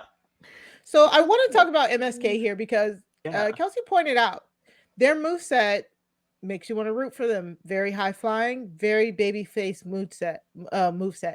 So what were your thoughts when they come out and they're getting like mercilessly booed? I didn't notice the booing. I was just watching them and I'd be like, "Ooh, who are these?" Like, because every time a new people would come out, I'd like make my assessment of like, do I like them or do I not like them? And then they came out and I was like, ooh, how fun. Like, they're dressed differently than everybody else. They seemed like they were fans that came onto the ring and then just were doing a good job. So I just liked them. I can't remember in the clips if maybe they did they may have turned it down a little bit. Do you think? I don't think I noticed the booing as much, but I was just like, I don't think I really noticed it. But then again, I was maybe more focused on like what was happening, and I was like, why are these guys out here? So I was actually more like assessing in a sense. Yeah, like I was assessing, but I think I was a little bit more annoyed that they came out, because I'm like, the match is over. What are you doing? Like I think it was also just because I had seen all the commotion to begin with. I'm like, y'all are being unnecessary, and like to me it's like, oh, you just want to show your superior. So I'm like, okay, well, I don't need to see that. So that was kind of my take at in that moment, in that time. I mean, Mari, I think that they're kind of the heels in the situation.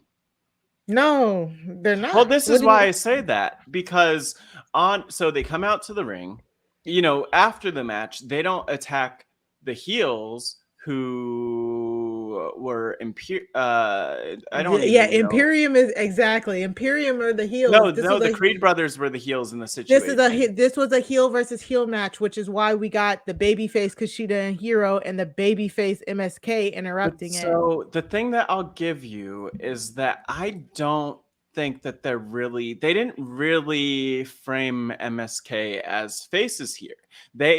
What did they say? They said that MSK came out and like they cheap shotted Imperium, and so the language that the commentators were using to like guide how we feel didn't make them seem like good guys. I feel like they might, and that's why I think I felt like I didn't like them as much because of what the commentators were saying, because I was like, obviously I don't know any of them, so like since I have no context, I was like, yeah, this is like, why are they out here? So I think that's kind of why I had that perception. So I think like kind of what Matt's saying, like I think the commentators sometimes like skew how people view certain situations, and so like especially if you are like a casual or a newer viewer, then you're gonna know, like think, oh yeah, like I agree, like why is this going on? So I think I kind of had that perception. But I think that makes sense. I think they're shifting, like, Mari, because they definitely were faces. I think that maybe in response to the crowd reaction, they're like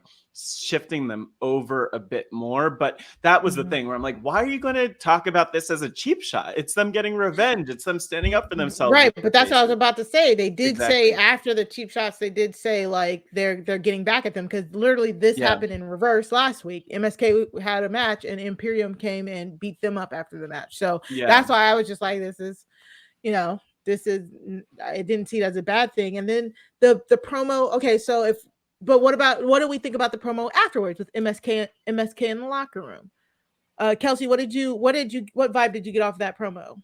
They just seemed like happy kids. Like again, I liked them. I liked them the whole time just because of that backflip move. Like anytime anybody does something impressive like that, I'm like, oh my goodness, okay, I'm on your team because you could, do all those fun things. So I don't know. I liked them, and I thought that the promo made them seem like good guys to me. But I also don't watch a lot of wrestling, so I don't know what to look for if it is a bad guy. Yeah. But I like them. It's just however you feel. It's the feeling that you get evoked, and we'll talk about that definitely later with some of the promos that I included at the end here. Matt, what were your thoughts on the MSK promo? Yeah, so I watched that, of course, after the match, and I was just thinking to myself, like it's tough because they come off as like, part of me, I'm not sure watching it if they're supposed to be like them. Faces or heels. But the other thing is that like they were kind of coming off a little bit as cocky, as opposed to like that. This is the thing. I don't think that their characters, like, and their delivery of it is very clear. Like that's what I don't like about them. But I like the idea of them. I like the idea of them a lot. It's just like Matt has never liked MSK. No, because they're not great. It's fine. When they debuted a little bit though, because they showed up and then they were just fun and like goofy. I remember them being with Beth Phoenix, who's one of the commentators for NXT, and just having a good time hanging out with her. But then I think they need promos to get their character across. So that's like one issue, but not this. Like you don't need to brag. Let your work shine for itself is what I'm saying with this. Was almost the definition of tweeting through it. Like it felt like they were trying to ignore the response that they got. It was like exactly. Yeah. That's Geneva piece. Yeah, similarly, I think I kind of felt, kind of like Matt. When I saw it, I think at first I was just like, okay, I don't know. Yeah. I just felt like, I Right. was like, okay, yeah, you feel like you're great, whatever, whatever. I think when I watched it again, I thought about it. I was like, okay, well, I'm glad I have a little bit more background, I guess, and more context as to why they're like this. I think I do like kind of their back and forth banter. Like I like how they are as a duo and pairing. But I think when it came to just like how they were portrayed within the match, like after the match, and how they were portrayed in this, I don't think it necessarily helps them unless they are trying to be more villainous. But I do like that they do have the confidence that regardless of whatever challenge they may have in Halloween Havoc, they're going to they're gonna achieve what they need to achieve, and I'm glad that they can have fun together. Yeah, because they're getting a spin the wheel match, I believe. But yeah, so we say all this to say there are rumors. The reason why MSK is getting booed like that was because one of them, I don't know which one of them, said something to the effect of, there was this girl named Izzy. It's kind of a long story, but her and her family were a prominent mainstay in NXT. I don't know if you guys noticed, but the NXT crowd is very small, and it's normally like the same people because it's in the same place. Unlike SmackDown or Raw, they always are traveling to different places, filling like big arenas. Meanwhile, NXT stays in their one location, and basically the same people come out to the tapings. And not only do the same people come out to the tapings, but oh no, it's live. So never mind. Yeah, the same people come out to the tapings. So there's a little girl named Izzy. Backstory: a few years ago, she's a really big wrestling fan. She was included in some of the Sasha Banks versus Bailey matches. There you go. Aww. There you go, Matt. Yeah, Izzy. That's like 6 years ago. So she has started to be a wrestler. She is training to be a wrestler. She's now 14, and one of the guys made maybe a comment saying that 14 is a little bit young to be wrestling. The parents took that personally. Apparently the parents know a lot of the crowd there and basically have tried to torpedo MSK's NXT. This is all allegedly. They allegedly they get some people to boo them anytime they are out there. I don't know why they would have that much sway. I mean, there are a lot of aspects of Izzy's training and what's going on with Izzy and her parents that I kind of agree with MSK. I can confirm that the parents DM'd me, and that's the reason I have anything negative to say about MSK. So I believe it. I thought you were serious. To you too, Matt. Yeah. We're not. We are not those people, Kelsey. I was like, oh wow, you are connected in this world. Yeah. Whoa. Yeah. I mean, can you and Mari? No. Yeah. But it is interesting. Like, I think Mari, what you laying that out is interesting. I think that, my big thing is this, like, beyond MSK, because they are insanely talented. Like, I don't think that the boos are a reflection of them. I just think that WWE needs to respond to what's going on and like shift the characters so that then like they could use the boos to their advantage. It's like, see, we're getting booed because we're heels. We're getting booed for the right reasons. That's like my one thing right now with their characters. So I want them to be heels. I agree. So bad for them. And I think you hit the nail on the head. They can turn their current gimmick, make them turn up the cockiness, and it's right there. It's like literally right there. So yeah, that's the thing. And we talked about on this show maybe last week, 2 weeks ago, how we as a parent, I'm not about to tell anybody how to parent their child, but I will say you should mind the company. We might get canceled by these parents. I don't care. You should mind the company your children keep. You know what I'm saying? So her training to wrestle with a woman who is had racial complaints about her, making racist comments about her. Also, a man who is a Mari, roll back. Roll back. Yes. Who are you talking about? Who? I'm talking about Izzy training with Tessa Blanchard, which we talked about last week. You didn't know that? I didn't realize that Izzy was training with Tessa Blanchard. Yeah. Okay. Yeah, Izzy's canceled now. Sorry. Nice knowing you. She's training. She trained with Tessa Blanchard and that dude Chance Racing. We're not going to talk about that because Geneva's on here and maybe I'll ask her during one of the breaks if we can get sued. But probably. Allegedly. I mean, we could always remember, she can't give legal advice. Yeah. He was caught up in trouble. He was caught up in some of the speaking out. Not give legal advice. Hey, I'll still take it. I don't care. I'll take the half legal advice. But he was called out during the speaking out movement. There's a speaking out movement in wrestling that involved sexual harassment of women and young children. So that's all I'm gonna say. So and she's training with him. Yeah. So moving on. We pull up so much. We're just here to point out all of the super problematic people and things, and that's one of them. And I mean, I will say, like, this, she's very active. I would encourage people to also follow Izzy just to see what she's up to and what she's doing, because she gives an inside peek into her career. She'll probably be in WWE at some point, which is, I think, like one big reason I follow her on Twitter, because she posts some training stuff, but mostly she does do some like not promos, but like just some different. She does some she does media interviews. Yeah, so she'll still pop up on stuff. But yeah, wild times, am I right? Man. And I think I don't have a problem with her training. Like I think Sasha kind of started pretty young. I think a lot of people Paige started at 13. So like I don't think that's at least not for me. That's not the problem for me. Yeah. I think it's just, the circles she's running in that I definitely have a problem with, and we've talked about that literally last week. You know what? And I'll also say that, like, it takes a community to raise a child, and we are that community. Mari is the mom of the community. I'm the dad. Geneva, you could be the first cousin. Kelsey, you could be the nanny. Great. And that's the community. Like, I think, I do think it's good to like point these things out, because not enough people are talk about it and mention these things. So that does seem uncomfortable. Yeah, exactly.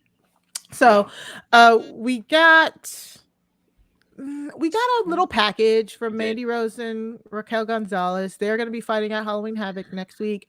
It literally is just a promo package for the NXT Women's Championship. This was a very interesting promo. Yeah, Matt. Yeah, please. Because I will give you, we got the contrast here. We got the contrast. Next week we're going to have, as Mari just mentioned, Raquel Gonzalez, Mandy Rose going head to head for the NXT Championship. I'm so curious to hear your thoughts, Geneva and Kelsey, because like we get Raquel on a motorcycle. I didn't know that she rode a motorcycle before that. Did we actually see her riding it? I can't remember. No, she was on it. She wasn't like on it. She wasn't riding it, but she was definitely on it. Yeah. So I don't know if there's any motion. And Mandy Rose, we got her coming out of a pool. We got her in someone's convertible driving it. We got her working out at the gym. We got it all from her. And so I like this, like this dynamic that's built up of Raquel as this workhorse and Mandy Rose as like this fitness brunette Barbie. We'll work on that, but it's very clear that they're telling like a simple classic wrestling story there, which is always easy to follow. Is it easy to follow? Yes. Yeah.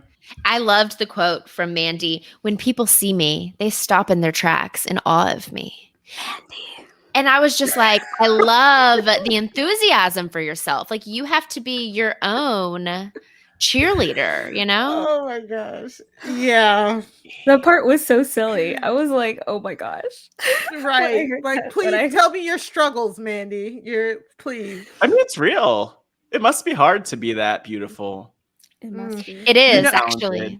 You know what? I probably relate more to Raquel than I would say Mandy. So I think I was rooting for Raquel in this promo personally, but Honestly, I thought they were both great. Outside of the gimmick, I like how I'm glad because that's what they were trying to get across, right, Geneva? Yeah. But I like the fact that like this also, if you know who Mandy Rose is, like this kind of cuts out and a lot of backstory and doesn't give her a ton of credit. Like she's the more experienced one in the ring. She comes from a fitness model, but like fitness background. So she's like no stranger to the gym. And Raquel's making it sound like, well, while I'm busy in the gym, Mandy is like, I don't even know what she's changing her hair color. Yeah, hair color, which is like, it doesn't take that long. Yeah. She did that weeks ago. Exactly. And Mandy's been wrestling for about 6 years now. Yeah. Oh, wow. Raquel's been wrestling for about 3. How long? 3? Okay. I don't know. I want to say it's like 3. And Mandy's like, I've been called many names, hot, sexy, eye candy, but one thing they've never called me is champion.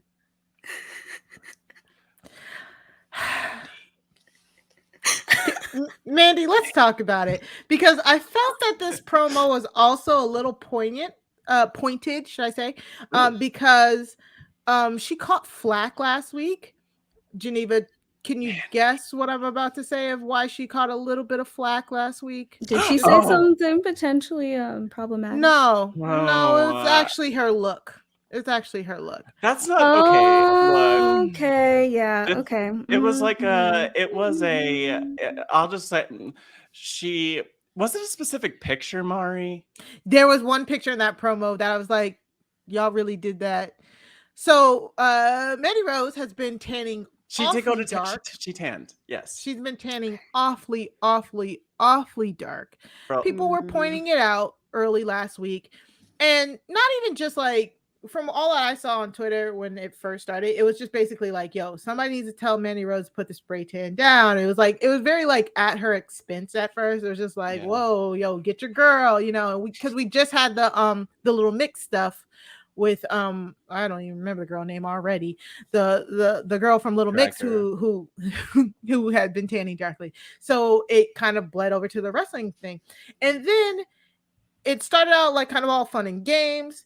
And then we had people, trying to jump to her defense, which always happens with wrestling fans because they always take it too far and being like, oh, I hate all the people who are complaining. I hate black female wrestling fans. I legit saw that tweet and I was like, they were getting like ratioed out to the oblivion. So at least that made me feel better. Like it was like really bad ratios. One of the worst ratios I've seen in my entire life. So, but then Mandy herself like responded to it in such a way that it was just kind of like, girl, I don't think that's how you should have done that. It was something to the effect of, oh, I have hater, it's just haters and we're not going to let them get to me or something like that. I'm trying to pull it up to see if I can't remember. So basically ignoring it and just saying, oh, whatever, I'm just getting criticism for who I am. Exactly. It has nothing to do with, okay. Yep, exactly. So, well, I guess I was rooting for the right person then from this point. Yeah. So I like note to everybody out there, if you are accused of tanning your skin to the point where you're just like black fishing, don't double down. But you know what? I'll also say, that's like perfect advice. Like but that also applies beyond. Like that applies to a lot of things. Like if anyone's angry at you for a thing that you did that you didn't even realize you did, just like take a second to learn. The more you know. Yeah. That's it. A lesson from Mari and Matt. A lesson from Mari and Matt. So she just basically tweeted out, I really wonder about some people on here. So sad. SMFH. You know what? Also, though, the other thing is like just log off. Log off is what I would even say. Just log off and take a break. Don't even, learn, read your books, put down your Twitter feed. But I guess the one thing I can say about the edit, though, is like kind of like you guys were saying earlier, is it is kind of weird that Mandy was kind of painted more just like as this like beauty girl. And then, and then we just had that contrast with Raquel. Like I just found it really weird because I'm like, well, isn't this about wrestling? So you know, I mean, I guess she's, you know, I mean, she does note like these are the things I've been called, but I've never been a champion.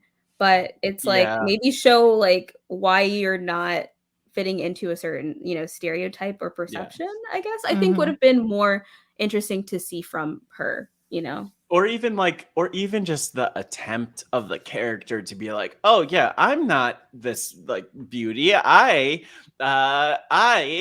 don't always wear makeup or always dye my hair. And you know, but I think that it's like interesting because it kind of opens up all of this sort of, this is like a whole other conversation, but it's sad because it does open up like people and the wrestling world to like probably make comments about her looks that are over the line. But because she wasn't refuting them though. That was kind of like the problem. Like you guys said, it was no refutal. It was just like, some people say I'm beautiful. I am. Some people say I'm sexy. That's it. Like it's just like, what? Like, okay. And it's like, but I've never been a champion. So it's like, okay, so then why do we root for you? Like you need to give me a reason to root for you. Sexy and beautiful.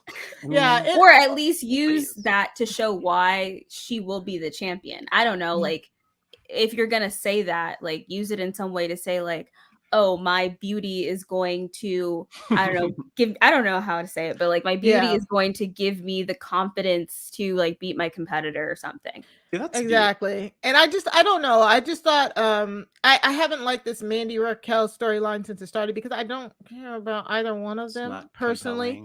It's not. And at first I was convinced that I think Mandy Rose would take it. And I was also thinking maybe they'll give it to other Toxic Attraction girls so that Toxic Attraction has all the gold. But it's just like, it's too early for that, I think. And why would you take the belt off of Raquel right now if you're not going to move her up to what's called the main roster, y'all? This is developmental. This is literally their developmental brand. So this is for people who are new. And so that's why they're kind of getting more new talent out there without mixing with a little bit of the older talent. But Raquel's been down in NXT. So if you're gonna, you know, I would think you would move her up to the main roster. However, we just had a draft and she wasn't drafted. So to move her up to the main roster right now just would not make sense because the main roster itself is still trying to get acquainted to the draft. So my only thought process would be Raquel would probably show up in the Rumble.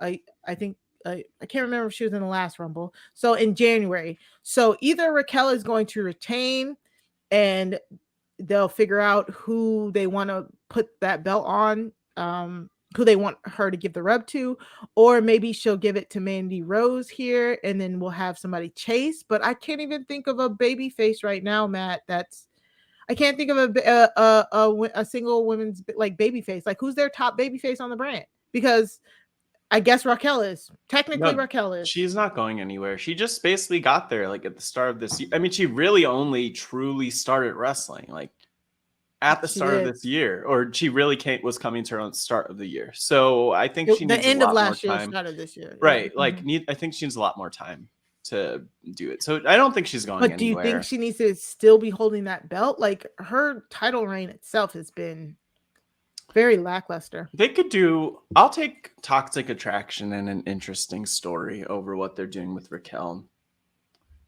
But you know what? I think the other piece of it too, Mari, is that I think that we might get.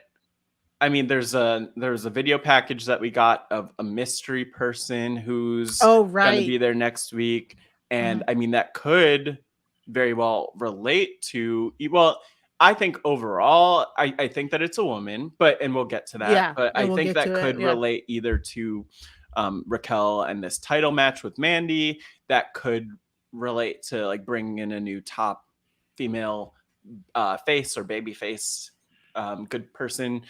So we'll talk about that. All right. Well, so yeah, we'll move on because we spend entirely too much on this. Yeah. Anything else? No, I'm just joking. I know. I have 5 more minutes that I want to talk about. No, I'm just kidding. About Mandy and her spray tan. So what I really want to get y'all opinions on, we got Tony D'Angelo came back. He continued his winning streak. So this is his second match. He had his first debut match it was 2 weeks ago. He would then ask to be on Lashing Out with Lash Legend last week, but then a producer for Lashing Out told him he was cut for time, like they couldn't come on, and then that producer magically disappears. So, but it's not by magic, it's not magically, because we did get a promo from him last week where he's talking about savoring his victory and he wanted to come on Lashing Out, but they said that they didn't have any time for him. So he said, it's whatever. He walks away, he's talking in front of a trunk, he walks away from the car trunk, and then we just hear like muffled like noises from the trunk. Yeah, that was the promo last week. So then he comes out this week. He has a match against Ru Feng, which I think is just a jobber match. It's just a this is what we call a squash match. This is what the type of match you give somebody. You're trying to build them up, you're trying to make them look strong. You just give them a quick match against a nobody.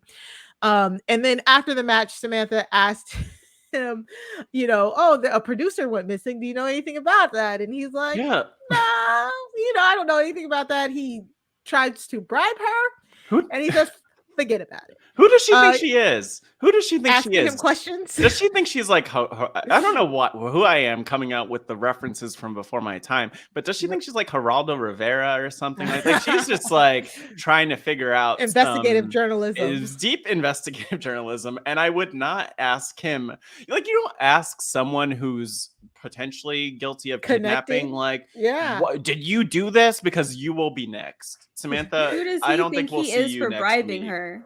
Yeah, she needs to go on a vacation. Kelsey, what did you think of Tony D'Angelo?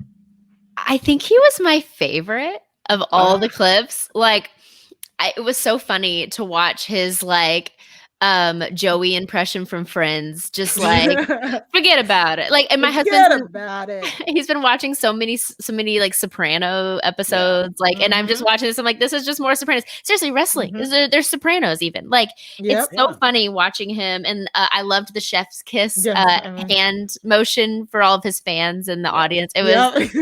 I feel like it was such a complete character. Like, they had thought through every element of his character, and it seemed very like specific, and it was fun because of like how he's clearly a bad guy, but like you want to see what he's gonna say. And I appreciated even down to his wardrobe. It seemed like he was a very well thought out character. Yes, with the hat, with the velvet track pants, the tank top. Yeah, like it was so specifically well thought out that I just enjoyed all the pieces and elements of his like bad guy character. You know, I will just throw in there, like, a question that Mari and I have been asking each week is like, is this offensive? I think that this, like, just breaking down like all of the things, I need someone to just let me know that this is offensive, because I have a feeling that it might be like, what does Italian American? That's what I was about to say. I was like, do we have any Italian American RHAP people? Yeah, does anyone? We need to call them up, all of them. I'm sure that we do. See. But yeah, I'm not Italian. Thank you, either. You at least know there are two people who are not Italian. Yeah. Yeah. All right. I'll make some calls. Yeah. Just saying, like, let us know. Send us an email at wrestling@robhasawebsite.com, and we will keep us updated. Because this character really has, if you were listening to the commentary, he really has been taking we say it every week, like Twitter by storm, social media. Every time he comes out, it's the little hand emojis. They were saying like they need to rename it the D'Angelo emoji. And I mean, as soon as Tuesday happens, I see people on Twitter like it's Tony time, and then with the voice and and then the Soprano clips and all the clips of the guys. And he himself seems to, this is one of those characters, Geneva, you asked me, is this like the person? It seems like it. Like, he's on Instagram, he stays like in a hot tub with a cigar. This seems like this is him. You saw the tattoo, he is Italian American. This is him turned up to 11. This is what your character, the best characters, are based off of. It's a little bit of truth to it, and then over exaggerate it for entertainment purposes. What did you think, Geneva? Yeah, I mean, at least he is Italian, so it's not as, weird to see him do it. Because I think then otherwise, I think I'd feel a little bit weird about it, to be honest.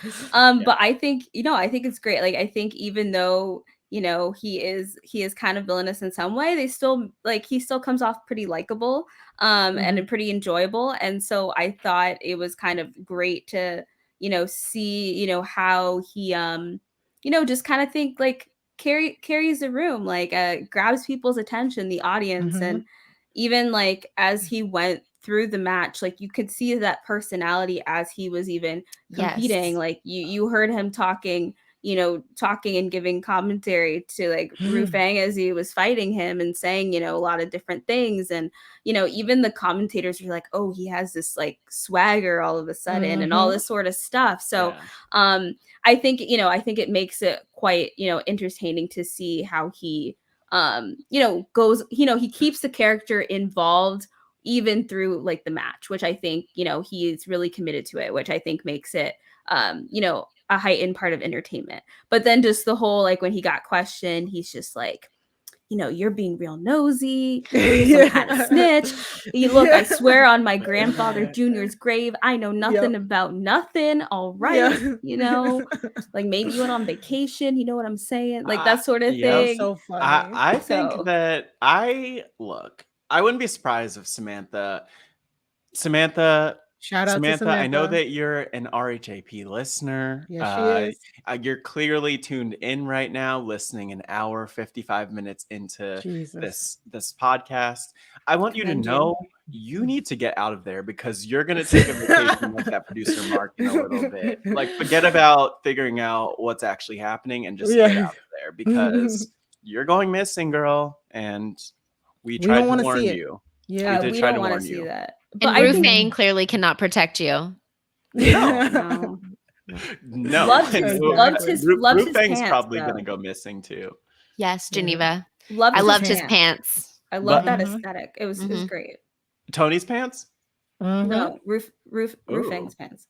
Oh, they were the black leather pants. They had the purple and the blue. It was quite a look. We do love, the wet, kind of wet look on the other side. Yeah, it was kind of cool. And then his hair was the same. I feel like the juxtaposition of these two characters was really interesting. It's they were both really well thought out with these are opposite people doing very clear opposite things. It was interesting to watch this one. I feel like character wise. Yeah, and that kick in the face really woke him up, Tony. Yeah. And he was just a whole nother he was literally a whole nother person. So yeah, it was it was quite messing around. He was not. It was quite a match. More, I think, but I think that's the thing where kind of we've been talking about the story development, and trying to connect, a lot of the different aspects of the storyline to the wrestling. And so I think that's kind of partially where that question came from with Samantha, tying in that promo, into within the scenario. But then it's if you don't watch these things, it's well, what is she talking about? But I think it's cool for those who are really dedicated fans who see all the clips, who watch all the promos, who are really engaged, within the wrestling community, because then they kind of see a story continuing on beyond, what was made previously. So I thought that was kind of cool to, make that connection, to be at first, seeing the promo, it's okay, this is weird. And then when she asked about it, I was oh yeah, now I just made that connection that has to do with that. And that's why she's inquiring about it. So I thought it was really cool to see it in that context. Yep. Yeah. Glad I could make sure we got that to you guys. And finally, we got a lot of good promotes. Wow. Just the video. We had these different promos video and that vignettes. Came up, yes. And it was 3 of them. I have so many questions about this first one. Okay. So this first one, assuming you mean Joe Gacy, Solo Sikoa, or is it? No, it's Joe Gacy. Joe Gacy. Joe Gacy. Joe Gacy. Yeah. Ooh. So what's your question here, Kelsey? Yeah, please. Okay. So we have a close-up on this person who is just spouting off every phrase that he's so clearly a bad guy. Like he's so Mhm. and then you see that he's in prison and he's talking to someone who puts their hand up against his hand through the glass. Oh Like he's God, like yeah, I almost forgot about that part. mentoring someone and like just saying all of these things. What is happening? Who is He's this like, follow person? me, little snowflake. I'm like, what is going on? Like, I was just like, Yeah. So Joe Gacy, he's been calling himself, like he creates safe space in the ring. He is in a fight against toxic masculinity in WWE. Is he? And he's basically like the social justice warrior character that the WWE has come up with. And and I've been talking about this for weeks. It's so fascinating to me because he's supposed to be a heel bad guy, but everything he's saying for me was connecting for me because like and I'll talk about the difference this week. This week was a clear difference that I love that they turned the heat up on it. But like a few weeks ago, like Ciampa had said something like, "Oh, let's see who has the balls to step up to me." And Joe Gacy came up to him and said, "Hey, that's not safe language. A little bit misogynistic, asking for people who have balls to come out." And it's so he's that type of an annoying character that overdoes it. He's like, wins and losses don't matter. We all participate. We all get participation trophies. It's basically what a 70-year-old man thinks a social justice warrior is. Exactly. And he's supposed to be the bad guy, which again annoys me. Well, it felt like he was making fun of all of it. Like it felt like he was Yeah. taking these like actual like good things and then just making fun of it with like spouting it off one by one and like making light of it almost was what I took away from the clip. But it's weird. Like I guess the thing that is confusing and also annoying about this is like even what you said, Kelsey. So did you get the sense that the character was making fun of it or that the the writers. performer was making fun of it? Wait, what's the difference? Oh, I don't know. I guess it's like, was it in? Did it seem like it was? Like, I guess it seems like he was not sincere. Like, okay, it didn't seem great, like that great. at all. Because then also, what So was maybe- like? He was like, we won't be triggered by the words of the fragile people who don't understand us, and any microaggression they throw our way. I was like, yeah. Microaggression? Yes. I was confused. Yeah. I was like, what microaggression? What? So it seems like he's making fun of people. Wait, are they making fun of us? That's this why is the week they turned it up. So this is the week they turned it up, right? So before this, all of his promos have been in passing. They've been it's been lighter actually, in a sense. And like he came and he sat into the ring and he's like, I challenge anybody to come here. We will have a match, but this is a safe space for us to exercise our energy and stuff like that. And it was way more of a like not exercise our energy. Yeah, sinister motivational speaker to now this week. When I say they turned it up, because this week it felt very targeted to, like, for me, kind of like Black wrestling fans, like what we hear from white allies who we're like, you are not an ally. That's what he was like. He was like, let my voice be the one to speak up, and we create a coalition that I can lead. It was so like it was so nuanced, and that's why I liked it so much. Like, I like this character arc. I understand he's a bad guy. I will probably be rooting against him at one point, but I just love you have to have whoever's writing this has to know what the base is. You know what I'm saying? Like they have to know the touch point when it comes to like the liberal agenda. You know what I'm saying? To know that Black people and when they talk about our issues, there is a fine line when we have our white allies, and for this guy to just cross them, like it is what gets it onto the heel side. And I loved that about this. What did you guys think? Who was he talking to? Okay, yeah. So the guy, he was. I always forget. I forgot that he was like. It was like right. It was that guy is. He premiered last week. He didn't even premiere. He was just like sitting in the audience, and he attacked Ciampa last week. I cannot remember his name, but he is like a known indie guy. I don't know him, and his name was very basic. Started with an H or something. I can't remember, Matt. Yes, Harland. Yes, exactly. And we don't know his character yet because he's been presenting as a very sinister, like kind of like Dexter did. He just didn't talk. he beat people up and he run. Like they haven't called him a performer yet. Like he hasn't come through the back or be a wrestler. Like every time we've seen him, he's been like in the audience, just like being all weird. So I don't know if they're in the prison. I don't know if he's now going to be Joe Gacy's follower, but I love this character for the nuance of it all. I thought you said father. I don't know if he's going to be Joe Gacy's follower. No, you said follower. Okay. Yeah. I'm just all about the family vibes on this week's podcast. But, I think the other aspect is like, what if it's someone who's coming out to expose the character, to be like, no, this is all fake. Like, he is not here to create a safe space. This is not real. It is weird though, this creeper in the, like, if you're gonna creep, why would you buy a ticket to a show where you're on camera when you could just creep from in the parking front lot row? Yeah, for free. Yeah. And again, it seems like they're giving us, this is like a right, Joe Gacy is giving us a right to censor style villain, where the villain thinks they're the good guy. Holier, and they're like, quote unquote holier. Yes, now is exactly. Not that it's a religious gimmick at all, but yeah. Yeah, exactly. So I loved it. I just loved how bad, like how I was like, oh, you're trying to make me hate you. I love this. I hate you. Like I love it's working. Yeah, exactly. It's working. Yeah, it's so pointed or whatever. So I like that.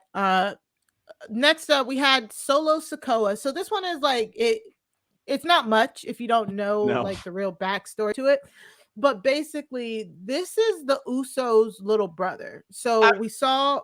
I was going to say, even without the backstory, Mari, like without the backstory, this promo is kind of ridiculous. It's just random. He's just hitting a light pole, like a lamp post. Yeah, like that can't be part of your training. Like he can't be punching that or something over his head. I don't know. I was just like, I don't know what's happening, but I was like, she was just shadow boxing, talking about how he's like a good fighter or something. The street champion of the island. The street champion of the island. Like, we didn't. I don't think he said what island. But I knew from the cold pavement to NXT, the has changed, but the beatings remain the same to anyone that steps. Yes, he's the street champion of the island. I don't know, but it was so again, the Usos are the people who like they super kicked Brock in the face. They're the ones who are running with Roman Reigns because they're all cousins. They're the bloodline, and he is their little brother. He does not have a name that's similar to them. People are a little mad about that. They're like, why don't they let you use like a Uso name? And he's basically kind of come out on Facebook and be like I want to kind of run my own lane right now. Like, wait for it, you'll see. And he's supposed to debut, but the kind of just the cherry on top for this for like hardcore wrestling fans like us, he's like platinum blonde. And it's a callback to his father, Rikishi. The Usos' father is Rikishi, and Rikishi used to wrestle with Platinum Blonde. And if you know anything, even a smidgen about wrestling, Rikishi was really big in the early 2000s because he's a very big dude, and he was known for rubbing his butt in posterior into people's noses and things. It was amazing. There you go. Yeah, I don't want to get canceled from YouTube, so we're just. Look. Yes, Rikishi. Literally, that was amazing. Like his thing. He was a good guy. Yeah, he's a good guy. Yeah. I mean, you could imagine. He went back. What a toddler move, though. Yeah, back then that's what everybody him loved. Or is it he's doing it for the reaction? Like a stink face, like a stink face. That's what they call it. Stink face, and just rub your butt in somebody's face. That move pops everybody. Like it literally pops the crowd. I think somebody just Nia Jax just did it earlier this year. She did it a few times, I think. She did exactly. Like it is it is just the lowest common family. denominator when it comes to humor. Like it really is, and we cheer for it. We cheer for it. No, I'm booing. It doesn't have to be at a show sophisticated all the time. Doing it, I'm booing it because that's not. It does not have to be sophisticated all the time. That is not hygienic. Give us poop jokes. Don't do wrestling it. I'm just playing. Send it to send him in. Talks too much. Nope. So I'm excited. So I could laugh. he's gonna make his debut at Halloween Havoc. Again, we don't know if that's a match or if he's just gonna come out and mess with somebody. So I'm excited to see what he does because again, he comes from a very famous and a very long wrestling dynasty. Mm-hmm. So a lot of pressure, but we'll see if he can. His promo makes it seem like he needs to rise to it, so we're good with that. And then finally, this is the last one we're going to go over. The mysterious superstar to be unveiled at Halloween Havoc. I think Matt talked about it a little bit later. Definitely feels like a woman. And definitely feels like a woman we know named Ember Moon, whose shirt I'm currently wearing. Well, I mean... I don't know. There's a lot of guesses. We just put this out here to you guys because this is we've been getting these mysterious vignettes. It's a person saying they're burying their old character and they're gonna it's a rebirth of a character. It's what a lot of people are guessing. Geneva, what did you think about the mysterious promo itself? I mean, I figured there was a lot of, imagery, a lot of there was a lot of focus on just elements of, Halloween, of course, because of Halloween Havoc. Mm-hmm. I saw a lot of shoveling. I saw snakes. I saw lightning bolt. I saw an owl. There was a full moon. Spider card. Yeah. A cat. Smashing things. They were wearing a cat suit. There was a crutch, a steel chair, an owl, a broken TV thrown to a pit, a tarantula, a stack of playing cards, a crow, a mirror that was smashed, a poster. Yeah, they had a lot of things. There was a poster, by the way, from NXT War Games 2020 last year, where there was a match that featured two people who could potentially be returning, Dakota Kai. I saw Dakota Kai a lot in the comments. Ooh, and then the other person is Ember Moon, who Mari mentioned. So that's who I think it's gonna be. It was quite interesting. I mean, obviously, since I don't know who could be, I'm intrigued to find out who will actually be and to see whose theories are right. Because a lot of people were like, someone was like, if you slow it down to like the 19-second mark, there was a poster from like NXT TakeOver War Games 2019. Exactly. And if you look at this, then it's probably like Dakota or whatever. I don't know. So I saw a lot of different interesting theories in the comments. So from 2019, and then some other people were maybe 2018, but then other people were like, no, 2019. Talking about crutches, past injury. So there were like a lot of different interesting theories I saw. It could be Tegan Knox, who is a wrestler who I'm pretty sure is on the main roster of WWE. Yeah, that's what I'm about to say. They had a knee her. injury. I don't know why I think this is someone who had a knee injury. 2019 is weird. I didn't even realize that was from 2019, the poster, because I did put it down to 0.25x speed just for the expert analysis. And we have questions. We don't have answers. We'll have them in a week. Yeah, because 2019, that's back with Bianca and Shayna and Io and Kaylee Ray. Dakota, Tegan Knox, Candice LeRae, and Rhea Ripley. So as it stands, Tegan Knox and Dakota Kai, if I remember correct. Well, no, Tegan was drafted. Dakota was moved up to SmackDown, but never debuted. And actually, I don't think Dakota was drafted. Yeah, she wasn't officially drafted. So could be Dakota. Candice LeRae is pregnant, Avi. Rhea Ripley is currently a tag team champion on Raw, so I think that puts her out of it. Yeah. Shayna is... She's busy. She's very busy. She is, and I'd be very upset if they brought her back down to NXT. Bianca, of course, star right now. Io is currently in the women's tag team division. So Kaylee Ray? Potentially. Kaylee Ray is but in then NXT again, UK, Mari... but she hasn't debuted. Literally, like a month and a half ago, early September, Ember Moon and Kaylee Ray had a match on NXT. Oh, snap. So weird times. I don't know. Who knows? We don't know anything. We try to speculate. We know absolutely nothing. Kelsey, Geneva, we literally know We'll nothing. let you know. Yeah. We'll let you know what happens. It's okay. I allowed you all to brainstorm. So and to vent really about our confusion. how does that not get leaked though? Like, how are people not like seeing who is going into the like training areas and like tweeting that out with pictures of like who, like I'm thinking of like how celebrity sightings are everywhere. Like how are the rest, how is the wrestling community not like seeing the people that are walking into the building to go train and it not getting leaked? I think it's part of it. Well, I think it's a couple things. One, I think that if I had to guess, like, because those people are going to train there like all the time, and there's so many people who go to train. So even In if and you out, see yeah. like Ember Moon showing up, I mean that's the thing with WWE. Even on the main roster, a lot of people who are not actually on the shows will be backstage.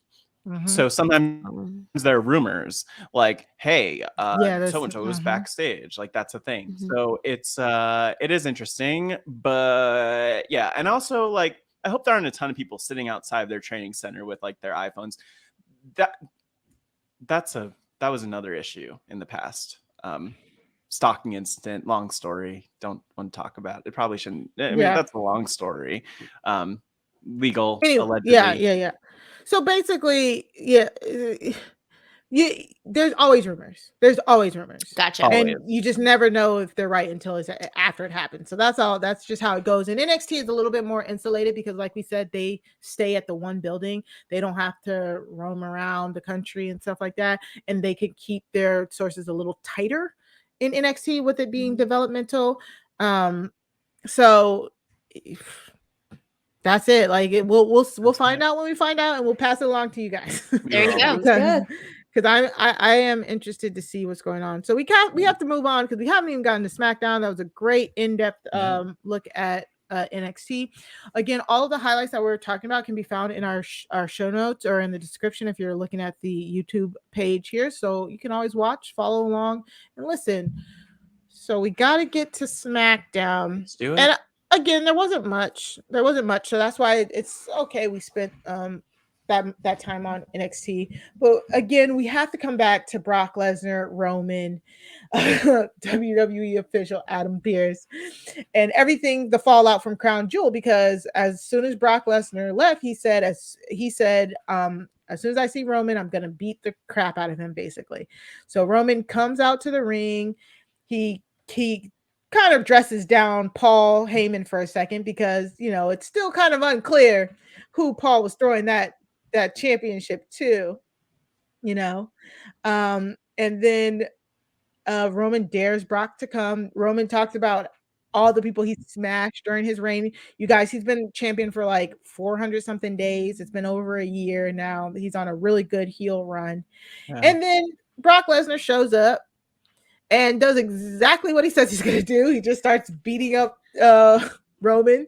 He starts beating up, I think the Usos come out at one point. He just starts beating, I know the Usos came out at some point, but he just starts beating everybody up. He tossed the cameraman, broke a camera.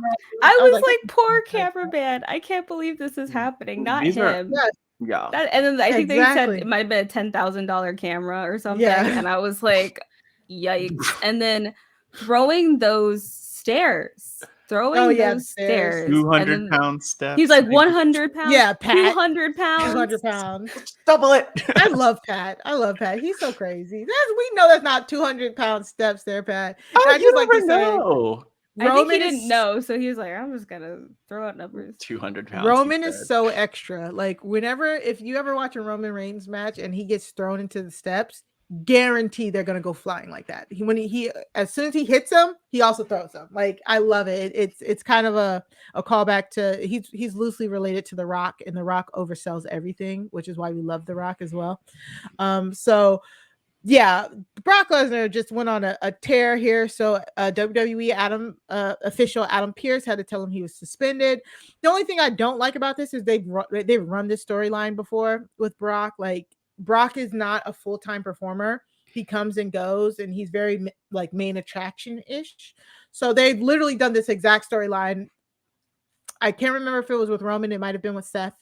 But like he comes back, he tears everything up. They suspend him indefinitely. And then he pops up sometime else down the line. So it's a little lazy booking there. But it's still fun to watch him like completely decimate. Involve everyone. Yeah. How is he just suspended like, why wasn't he fired? That's my problem. Because This you is like a sports assault. suspension. Who are all the people he assaulted? He assaulted this camera person. He assaulted the ring post with the Yeah. camera. That's Angel damage to Garza, other I saw him. property. A Yeah. ref, right? That's not The ref, okay. yeah. We can't. Yeah, just yeah. Adam At that Pearce. beat up a point, few wrestlers too. but And they shouldn't have done it. They shouldn't have done it while he was there, as a commentator said. Like Adam Pearce should have waited till he was gone. It's like that man's pants got ripped. Yes. Right? From that Yes. F5. That was Yes. so crazy. Oh my I was like, how did this happen? and it's sad because like, they pointed it out on commentary, so it's Yes, like, oh, they his did. pants are ripped. So you had to look, like you Dang. literally had It's to look at the embarrassing. pants ripping. So ripping, embarrassing. so He just it was very, very funny. So has so much embarrassing. Geneva, I power, know you like- said you were really looking forward to this part here, right? Yeah, no, I mean, I was just like legit shocked. Like it just went like to a whole nother level, you know. He Mhm. throwing people against these stairs, throwing the stairs, throwing, Roman against the pole, and then they're like, oh, I don't think anyone's been hit that hard against the pole, and just like I don't know, just throwing people over these barriers. Everyone's coming for him. He's just throwing them all to the ground, and I'm just like, it was just chaotic. People are just trying to stop him. It just clearly wasn't working. And then, it clearly showed that, like, Roman was like, oh, well, I'm so superior. I can beat anybody. I can beat, Brock and all this sort of stuff. So I'm going to wait till he comes. I'm not going to leave until he comes. And I'm like, this man probably regrets this now. Like, he got destroyed. Like, he literally got destroyed. And so I was just like, but this is also the thing. Like, Paul is also another example of someone where I'm like, is this part of this an act? Oh yeah. Mm-hmm. Or are you legit scared? Because like I could understand both, because some of it looks like he's like doing a little much, but also like part of it was also kind of like, yeah, no, like if I would be scared of Roman and Brock, honestly, all in general, because they train, they're experts, that sort of thing. So it was just it was all chaotic. So I was just seeing the other people beyond Roman and Brock get involved and seeing what happened to them, I think was just like what was like just shocking and surprising to see, especially if you've never really watched wrestling and don't know the context of any of this. It's just like, what the heck? It's like, what's going on? Yeah. And I think the other thing I would mention too with that is that, like, I think you kind of hit the nail on the head with something there where, like, obviously it is scripted, it's predetermined, all of those words.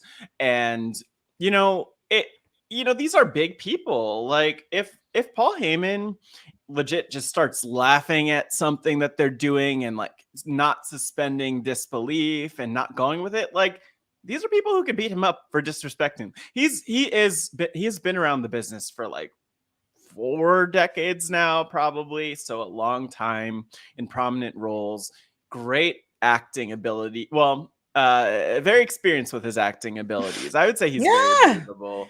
And I think he's really believable. It's just like he is a very particular character that's like a smarmy snake rat type of thing. And, I could imagine being in the same situation, just like, I am legit terrified. That is my role, but I'm also terrified of these big, meaty men. Stopping me. Yeah. Yeah, exactly. Paul Heyman, he's one of the best managers of all time, and it is definitely him playing himself up. And that's why we really love him for that. Kelsey, what did you think? I agree with all of it. Just how it was just craziness just to watch it all. I feel like everything I see, I just assume it's fake. Like, I assume that like that cameraman wasn't real, but I don't know how like fair that is. But I just wonder when I'm watching this, like, if there was a real emergency and someone had to tell them that there's like the building's on fire, and so someone else that's not a part of like the choreography comes out and is just like, something's going on. Like, how do they know? How do they know to actually stop like hurting each other? You know what I mean? Like, Oh, yeah. So in wrestling, we saw it if you in the JC Jane clip. They kind of cut away to commercial so you couldn't see it. But if somebody actually gets hurt, whenever a big move happens, like to the outside or like a big impact move, what will normally happen is the opponent, if you land on top of me, we're sitting there, we're like, oh God, we're like, on the floor. Your opponent is supposed to reach for your hand and squeeze and reach for your hand, and you squeeze to indicate you're okay. It's also a way to test the extremities as well. But it's a squeeze to let you know if okay. If something goes bad, then your opponent or the ref relays it to the other opponent.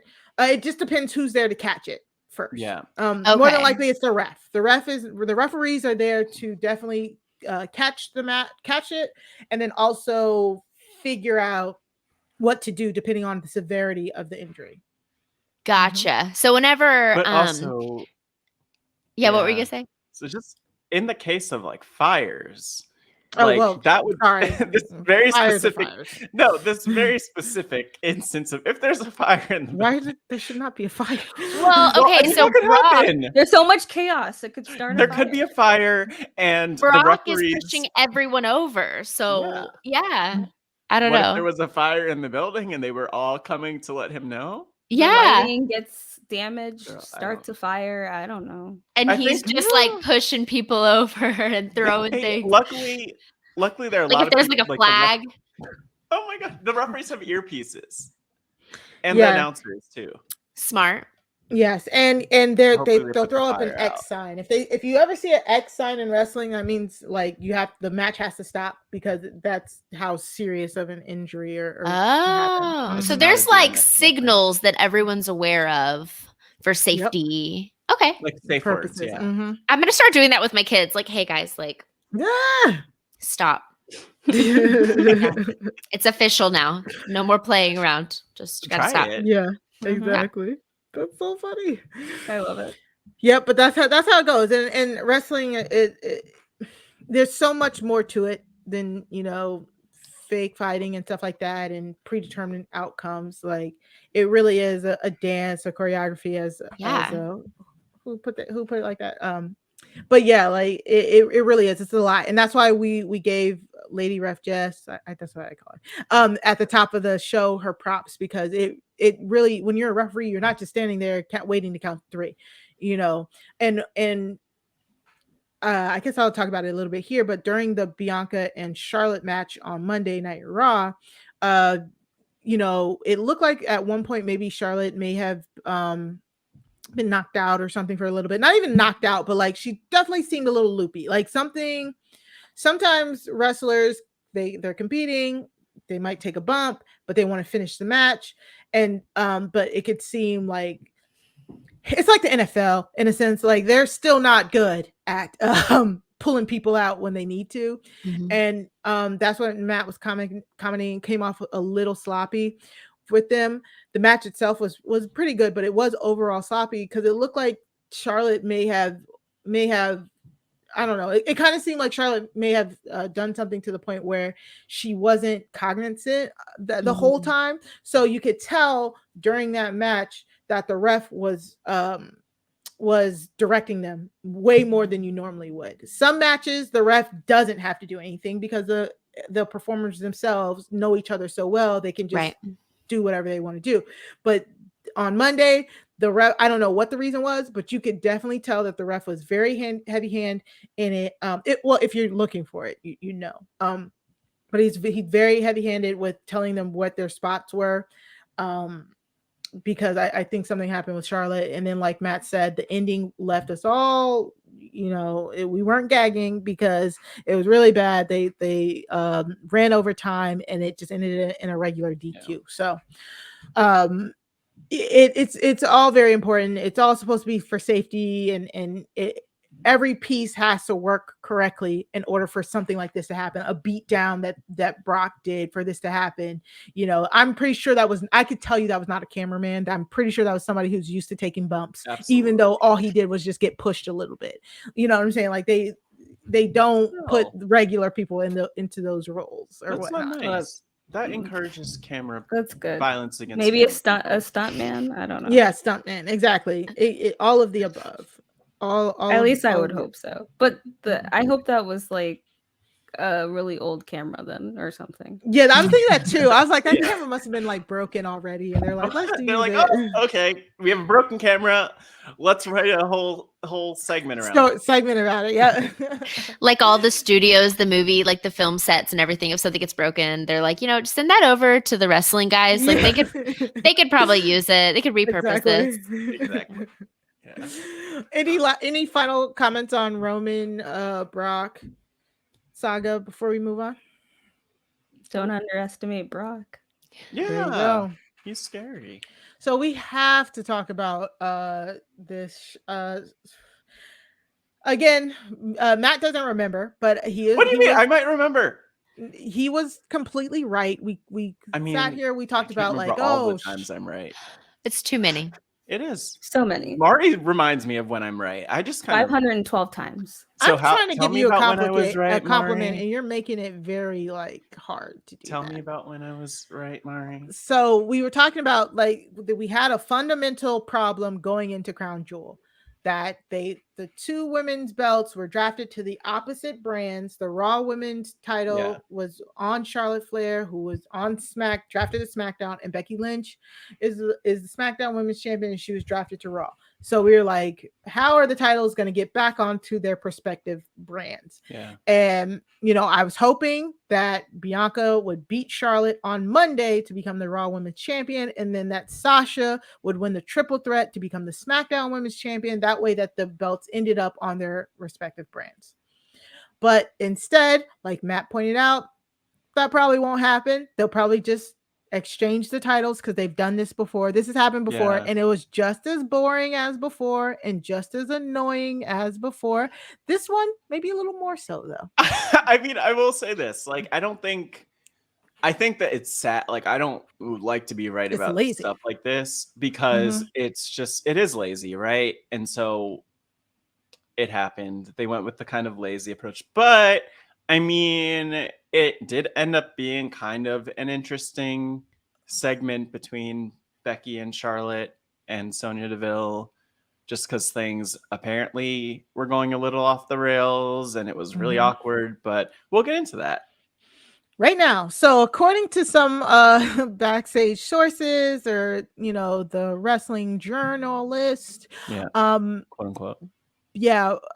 Charlotte in particular was not fond of the title exchange here. She didn't want it to this again. This all allegedly from wrestling journalists. We're not wrestling journalists, and take it with a grain of salt. But they're saying like she didn't want her title reign to look weak. She didn't want to just do the title exchange. A rumor has it is that she actually had advocated to drop the belt to Bianca on Monday, which, if that's the case, I would have agreed with that. But apparently they're saying, I mean, same. Yeah. But she wasn't happy with the title exchange, and that's why this kind of went off the rails here. So we get, like Matt described off pod, we get Sonya Deville telling Charlotte to hand over her title, and then Charlotte holds out like she's gonna hand out the title, then she throws it. And then Sonya Deville is like, go grab the title. And then Charlotte grabs the title. Then we get Sonya asking Charlotte to hand it to her. I think she hands her the belt. And then Sonya asks Becky to hand her the belt. I don't know. But Becky throws the belt at Charlotte. Charlotte lets the title fall to the ground. And when I watched this live. Yeah. I watched this live. Like I do every SmackDown, and me and my husband, and I was like, yo, what is going on here? Like, you could tell, I was like, this isn't that, like, you could tell it wasn't right. I said, like, Vince McMahon has to be yelling in the back because he does not like when the big boss, he does not like when the titles are like hitting the floor or disrespected like this. And like both of them hit the floor, and both of them were like very nonchalantly handled. And even watching it, I didn't know anything about we didn't know anything about the backstage heat. It just came out this morning when the segment was airing. So it was just really off-putting. Yeah, I'll add to that too. The other thing that was like off was that there was a point illustrated by this picture on YouTube. Watch this on YouTube. It was that like Charlotte started talking at one point and just even made a comment as Sonia was talking, like, first draft pick, by the way. And Sonia kept talking, and it was clear that Sonia was just like, okay, I'm going to keep saying what I was scripted to say. Yeah. But it was just Charlotte interrupting and then also turning to the audience to address that. It was very, very odd. That's wrestling. Mm-hmm. What did you guys think about this segment? I didn't really know what to think about it. Y'all talking about this has made me more interested about their like interpersonal dynamics. So you're saying that like backstage these two don't get along. It's not for show. Well, so yeah, I mean, that's the thing. Here's what I've kind of got with that, because I remember reading an interview a couple months ago, actually, when Becky Lynch, I think it was just after Becky Lynch returned, because she was out, had her beautiful child, and was getting back into the business. And someone asked her candidly, like, what's your relationship with Charlotte? And she was like, well, you know, we were really good friends, and we're not in touch every day, or we're not in touch like that often. We used to be really close, but then it's kind of like, you know, people grow apart. And that was sort of the comment where it was like, they're not like the best friends that they, I'm sure, were at some point. And so it is interesting to hear this, because that kind of backs this up. Yeah. And that's what they said at the a little bit more of the reporting was afterwards, that there was heated exchanges in the back between Becky Lynch and Charlotte Flair, which again, really weird, like Matt said, because they were friends. They were seen as best friends. I've said it on this podcast. Becky was normally the only person that Charlotte would put over consistently. And when we say that, means she would let Becky win. And when we say let Becky win, we mean like, it's a long story, but basically, Charlotte has enough pull because she's the daughter of Ric Flair that she, you know, she can get things done if she wanted them to get done. And, you know, in the past, I've commented that I don't think she's really helped really put many people over, or, you know, and that means like make a star, like, you know, help make somebody else look good. Charlotte doesn't do that regularly to me for my liking. And the only person that she would do that to is Becky. And Becky, one of the reasons why Becky is so popular today is because of her feud with Charlotte, and Charlotte letting her go over. So really interesting that they now have a falling out here. But just just more on what you guys thought of seeing the extended clip that we sent you. Yeah. Kelsey, did you have any more thoughts? No, I was just I'm more curious about their just like interpersonal dynamics. But yeah, I like rivalries. Like I like to see people at odds against each other. You know, it makes that's like, I feel like that's obvious, you know, but it's fun to see whenever people disagree and, you know, have that sort of thing. I hope they're not in trouble about the belts. Yeah, I don't know. And that's the kind of another thing where I was like, when I first heard this, I was like, is this a work? So like, to let some of the stuff like this leak kind of sometimes helps them push a program. So yeah. So I don't know if this is, I thought this was a work, but then like Matt said, there has been, people did bring up the past interviews of them talking about they grew distant.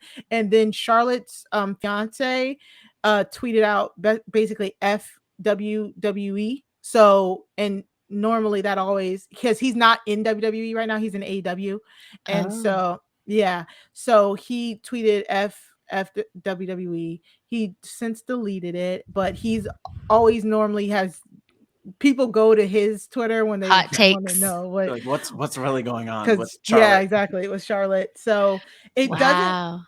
Yeah. So I don't know. We'll see. I mean, the other thing I would just throw in too, I mean, so I guess it's now like a month and a half ago, but Charlotte had another incident situation with another wrestler, Nia Jax, where they, I mean, very much, I think everyone was pretty convinced that it was like actually them getting aggressive in the match, like slapping each other around, and just again, it like looked like it was going off the rails, and it looked like it was a shoot fight. Exactly. And like, so I mean, to me, if I had to get a sense of, like, it seems like Charlotte's not very happy in the company or in her role, and because she is Charlotte Flair, daughter of like iconic wrestler Ric Flair, they want her around. They build so much of the company around her, and so, you know, I don't know if she needs a vacation or what she needs. Probably. I don't know her life, but she just came back.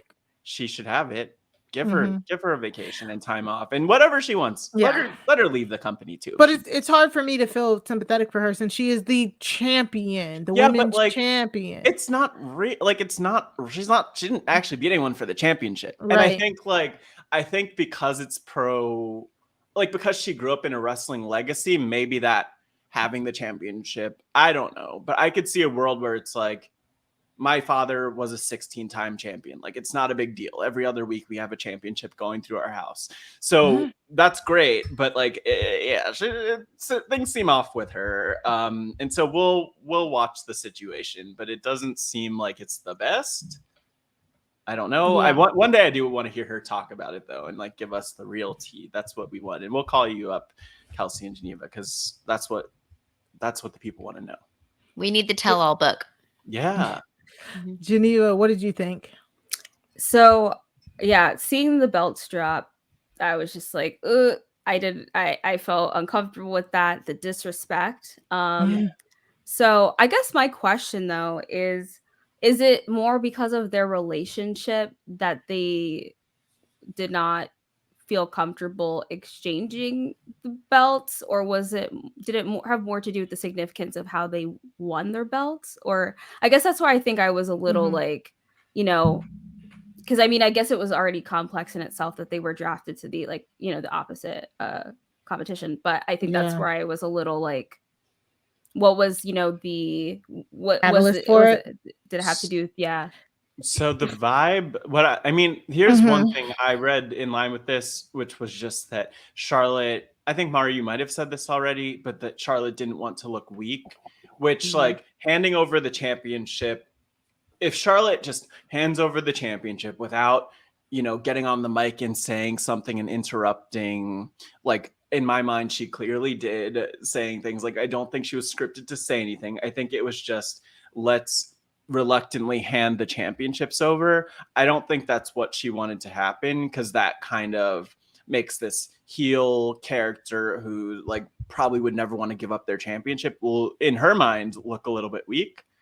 So that's kind of that's my read on it, that she just didn't feel comfortable with I'm going to give my championship over to Becky. And from what I saw, and who knows what's true and what's not true. That's the thing about wrestling. There are so many rumors and wrestling journalists, quote unquote, that are out there saying different things that are not true and that are true. And so we don't know. But it was, it seems like that's the root of it. Like, how is my character being booked? Essentially. Yeah, exactly. Yes, how your character is being booked.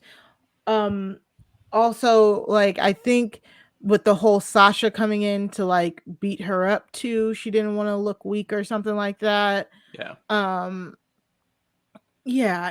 they said Becky was mad because she felt like Charlotte was trying to make her look bad, which you could tell Becky was a little pissed off when she left the ring, because she's like, I'm gonna just go. And like normally she very hams it up and she's like, oh, y'all fight, go on ahead, I'm gonna leave. But it was just like, I'm gonna go. And she's like, I'll see one of you at the Survivor Series. Okay, bye. Exactly. And so yeah, a lot of the rumors are, it's like they're trying to figure out if Becky also calling, you know, I saw a lot of people saying like Becky is trying to take creative control over her character as well. So it seems like both of them are trying to not look weak, and it's just like somebody has to do the job. It's wrestling. Somebody has to lose. But the funny thing is, this is for a segment that you're still both the champions, you know? Yeah, And so it's like it's you're very losing annoying. something, but not really. Yeah, So that's why I was like, exactly. that's why I was saying, is there some sort of significance to them with those? Because, that's why I was wondering, it's like weird, but if they're not really, then it's like, okay, it's just. They both kind of won the belts around the same time. Becky won hers at SummerSlam, and then Charlotte won hers like a few weeks early before. Yeah. Well, wait, no, I lied. That's wrong. No, it was she won it. Did she win that? She won that SummerSlam because Nikki ASH. She won it back. She won it back. She won it back at SummerSlam. Yeah. So I mean, it's been 2 months for both of them. So, and the belts are equal. They're both women's championship belts for each individual so brand. If they're equal, that's why I was like, that's why I was like, maybe if there's a hierarchy, then I would understand. But if they're both women's champions, then I'm like, those are the top women's belt per each brand. So it just doesn't make sense. And that's why I'm like, kind of like, I'm also very annoyed because going into this, I'm like, the feud that surrounded both the belts leading up to it included Sasha Banks, who we saw, and Bianca Belair, 2 Black women, and the feuds themselves were so good, and the 2 of them helped shape that feud just for us to get a Becky versus Charlotte, which we've seen time and time again. We've seen that dynamic so freaking often that I'm like, I'm now taken out of this storyline. I just want to see if one of them is going to lose the belt beforehand, because I just don't care. I don't care about Becky versus Charlotte for the umpteenth time personally. That's just so for a general sense, I didn't really care for it, especially knowing like there's no significance either way of either one of them having one belt versus the other, because to me then it's just like, what's the point of this? So that's why I was like, it must have, maybe it's their relationship and that the state of that, and that probably had to do with it, and they just don't want to, even though they're getting something back, they don't want to give something up, so it's just that pride thing. But and again, very lazy, and maybe Charlotte just agrees with us. It's like, this is dumb, lazy booking. Why are we doing this? It makes no sense, and it doesn't make any sense at all. They didn't think this through, I don't think. And they fell back on, well, if we don't figure it out, just hand off the titles. Like, I didn't really think about it that much, and it seems like it's not that serious, Charlotte. You're getting the other championship. But if you think about it, like, she won the specific championship. She's defended that specific championship, carried it around, held it up, talks about how it's the best thing ever, and then she just gives it away. It's like exactly like you said, Mari, like kind of lazy booking. Not that it's anything new, but again, lazy booking there. Like maybe, but yeah, I could get that frustration. And again, maybe hopefully one day we'll actually hear her side. We'll have her on the Wrestling RHAPup and interview her about this. I love that. No, I would love that. But all of that is Mari and Charlotte. So Sasha came in, and even the whole Sasha and Charlotte brawling thing it felt awkward. Again, me watching it, even not knowing, and my judgment is not clouded because I said all of this at the time. I'm like, what is happening here? Like, this doesn't even feel like this is electrically charged here. I think Sasha was trying to do a good job and trying to bring the mood around. She tried to turn it around a little bit with her promo before she stepped to Charlotte. But let's make one thing clear: the boss, the standard, the blueprint runs the blue brand. Yes. You think you're gonna come in and take over? Well, you're out of your damn mind. And then, but this is a PG show, Sasha. Which nice. Again, Charlotte pointing that out, her clearly going off script, because if Sasha said damn or the B word, it is because they put it in that script for her to say that. So exactly. So we'll see what happens. I don't know. I don't know. And they both felt left out. They just left taunting each other, So we gotta talk. We gotta get through these last few things here. But we had the coronation of King Xavier Woods. Oh my gosh, this was so great. We didn't put it at the top here, at the top of the crown jewel thing, because we knew we were going to talk about it here. Xavier Woods, oh my gosh, like Xavier Woods winning King of the Ring. you guys, it's like the biggest thing ever because Xavier Woods talked about it. He's been wanting to be King of the Ring since he was like 10 when he had decided he was going to become a wrestler. He's like, that's the one thing he wants to do. And we talked about it last week. We don't think he'll probably ever get a WWE championship. It just depends because he is not the typical height for the champions that Vince McMahon prefers. So all he wanted was King of the Ring. The King of the Ring tournament comes and goes whenever it feels like it. It used to be a yearly thing in the mid to late 90s to early 2000s, but then it was discontinued for like years and years, and then they would have one like sporadically. So he's always wanted to be King of the Ring, but King of the Ring has not been consistent during his stint at WWE. I think there were like 2 or 3 tournaments. He's been in the WWE for at least like on the main roster for 7 years. In that 7 years, I think this is probably the 4th King of the Ring, something to that effect. Don't quote me on that, but this was the only storyline going into this tournament that anybody really cared about because we all knew his passion for it because he talks about it for years, like when there's never been a tournament. So it was so great that WWE did not try to do a swerve, like a twist or anything like that. Just put the crown on the man that the whole crowd knows wants it, and who also is really good at character work, which I'm pretty sure you see in this clip here. Yes. That just do it, and they did it. And I was legit like half crying watching Crown Jewel. I was like, oh my god, they did it. You know, it was such a great moment. And to see him and Kofi come out here and just be goofy and talking about how he's going to set up his reign, I literally cannot wait to see what happens next when it comes to them. So yeah, this was so fun. Kelsey, what did you think? I loved it. It was so full of energy. Like I just loved how energetic it was and how well they worked together. Like we were talking about like tag team partners in the ring, like working really well together. But I feel like they weren't even fighting, but they clearly like are great partners together. Like I assume they're partners together. Yeah, they're the New Day. Yeah. Xavier Woods and Kofi Kingston.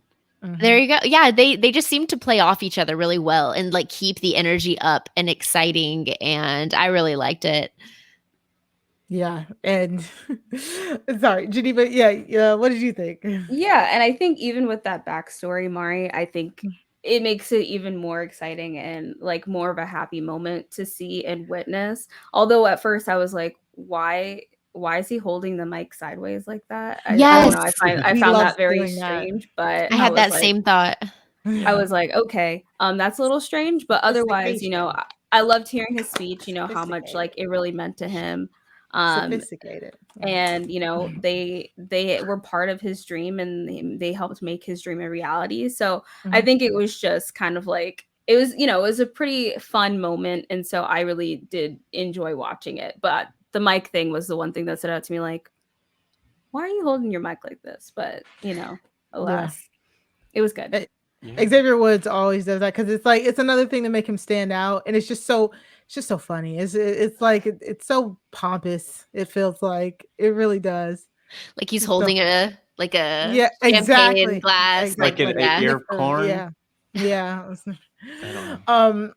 Matt, any thoughts? Yeah, just like it's nice to see. We got to see the upgrade of his character in real time, like with the crown, the scepter, the cloak of protection was another thing. To me, I maybe this is just because he's such like a video game nerd, like kind of guy, but I got like Power Rangers vibes. I feel like he just like defeated the biggest villain and he was just being celebrated for it, and it was amazing. But I thought that this was great, and it's cool that Xavier Woods is being given more by his name, because I think at Crown Jewel that when they introduced him, it was like, and please welcome a member of the New Day, Xavier Woods. It's not like they listed accolades. And so at least he has this accolade to go by his name for this foreseeable future. Outside of the tag team, because Xavier Woods, Kofi Kingston, and Big E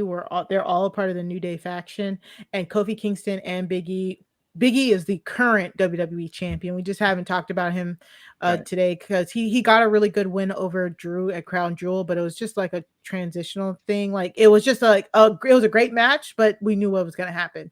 And Kofi Kingston was the second.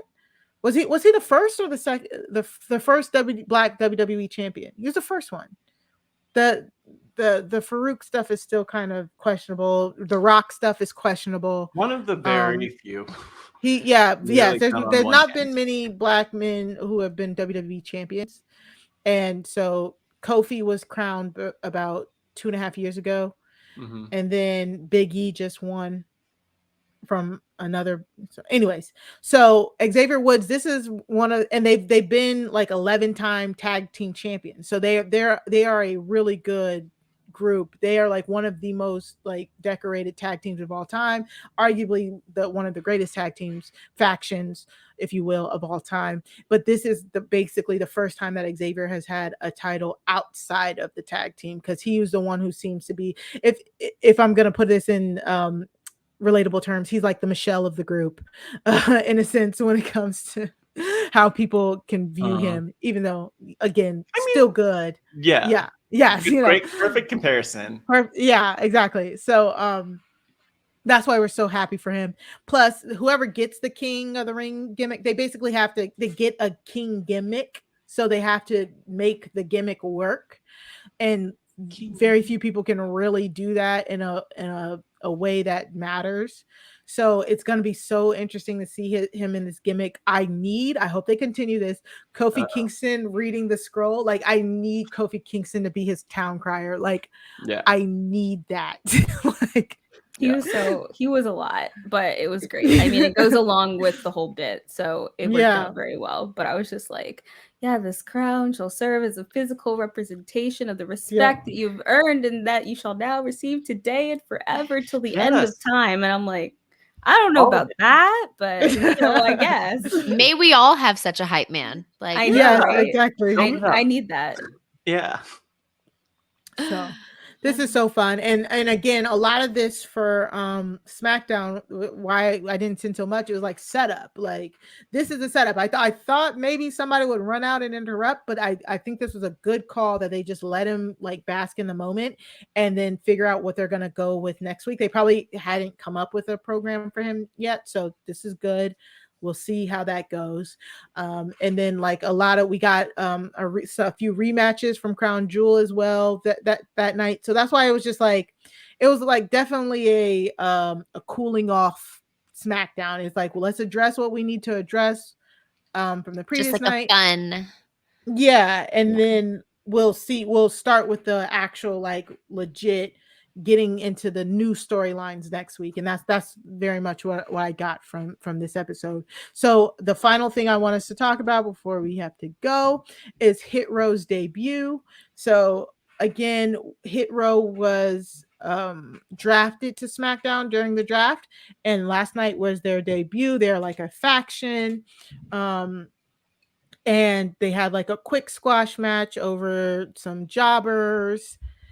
But our question to you guys is, with no context, what did you think of Hit Row here? We'll start with Kelsey. They seemed fun. I liked their little rehearsed speech. Yeah. And it seemed like they played well off of each other, and they were like excited about each other, and it was fun how they were like introducing themselves and everything. Yeah. So it seemed like they were a lot of fun. Mm-hmm. Yeah. Some of our favorites, a lot of our guests always want updates on Hit Row. Geneva, what did you think? Yeah, I thought they were a dynamic group. It was really interesting just to kind of see their personalities like blend together and to see like, hear what they had to say about themselves. Cause I was like, I was like, wait, are they performers? I was like, no, they're not really, but and then going in to see actually like Hit Row compete. I just thought at least my favorite line from the actual like the SmackDown competition was when all of Wichita was on top of Top Dollar right now. I just thought that was a great line from the commentator, just because he literally was carrying both of them, which was like super insane. It's like me leaving the park with my toddlers. It's like, yeah. Yeah, it's the one under each arm, one on top. Exactly. How did this happen? The one thing I would say, their presentation, they really should have thought it through a little bit better, just because Hit Row, they are like kind of like a loose, like they're a rap group, because 3 of them are actual like rapper singers. Like BFAB is like a singer rapper. Top Dollar is a rapper, and so is Isaiah Swerve Scott. He's a rapper. Shanti the Adonis is there, and he's reciting his lines. It's interesting. Is he the one producer? The 3 MCs. There you go. You know what? He is behind the keyboards every time, like they're in the studio portion. Think about it. He is the one sitting down whenever they're like. Well, that's why I think at first I was like, oh, so this is like a rap group. But then I was this is, but technically no. Well, I mean, yes, but no, you know. And that's why I said the presentation was a little off, because they left their music on when it's like, but they weren't trying to be on beat with the music. They should have, they dimmed their music. They should have turned it off and just let them do their spoken. They do like sometimes in the ring, they either will rap. We've seen them do like an actual rap performance with a beat and all of that, or they'll just do like a spoken word type of thing as they're coming down to the ring, which is why I think that's what they were trying to do. But it was very confusing when they also had the beat under them. And I don't know if the people in the back don't understand how that is off-putting for people who know. Yeah, it's distracting for people who know what rap should sound like. So turn that down, turn that off, let them just recite their lines lyrically the way they want to recite it, and it's way better than you putting a random track under them. Well, or just have it's great that they had the track under. It's not great. Well, because I noticed BFAB at the beginning was like, cut the music, and then they didn't cut the music, and then it has like the other words under. But I think it's just like, give them a beat to work with. Like, I feel like someone was like, ooh, this sounds really good. Let's let it keep going. They sound, and it did sound, like they sound good. I like when they have the music in the background because it adds something. Yeah. But it also doesn't give them like the flexibility to react to the crowd. Exactly. As they might. They should have a beatboxer. Yeah. That, I mean, that might cross a line. No, I'm just like, yeah. No, just like, no, but that's the thing. So in NXT, their song that's playing the Hit Row, like that's them. So they've actually performed their song to their ring, which I think is way better. Like if you're gonna do something that because it's the same words, it is like it, but it's hard to do because if your walk to the ring is like 30 seconds to a minute, you kind of want to get it all in there. So it makes sense that they would just do their promos to the ring, which is what a lot of people do. Again, it's just weird. Don't turn the beat off. If BFAB says turn the beat, turn it off. Yeah, listen. She knows. Yeah. Who did BFAB record with? I know I should know forget. this, but it was someone who's a big deal, and I don't remember, and I'm ashamed. But yeah, like I don't know. This was awesome. Still, I want to like just put over how amazing it is just to see them like exist in the wrestling world anyway, because they're so different than a lot of what's existed. We'll see where it goes, though. It was entertaining. Yeah. Right. Yeah, it was good to watch. That's all we could ask for, right? Yes. All right. So yeah, Hit Row makes their debut. Can't wait to see what happens with them next. Hopefully they'll figure out those music cues. Whoever's in production back there. But that wraps up the highlights of the week. All the highlights of the week can be found in your show notes or in our description on YouTube. Hopefully you were following along. And before we wrap up and do our plugs and all of that, Kelsey, what was your favorite thing that you saw over the week? Tell us, what's the lasting impression you're taking away from your second time here? Give us your thoughts. The Sopranos storyline. I'm taking that with me. I'm so curious what's going to happen with the producer. If he's going to come out and they're going to fight each other in the ring. I enjoy that. It's like just a story. So, or I mean, there's a lot of it, but yeah, it's almost like a mystery. So I'm taking that with me. That's what's still on my brain. That's funny. I could also see like the producer showing back up and then Tony Yeah. D'Angelo walking backstage and the producer sees him and like runs away. Yes. There's so much they could do. Yeah. Yeah. They bring the exactly. car on the ring and then he pops out. Oh my gosh. Yeah, I don't know if we're gonna ever see that producer ever again. Ever again. I don't think That anyone's is gonna like see he's that sleeping producer with again. the fishes. Yeah. Forget about it. Not the Yeah, forget about fishes. it. Geneva, what about you? What was one of the your takeaways from this week? Oh, takeaways? Well, I don't know about takeaways, but I just think one thing that I'll just remember is just, you know, Brock Lesnar.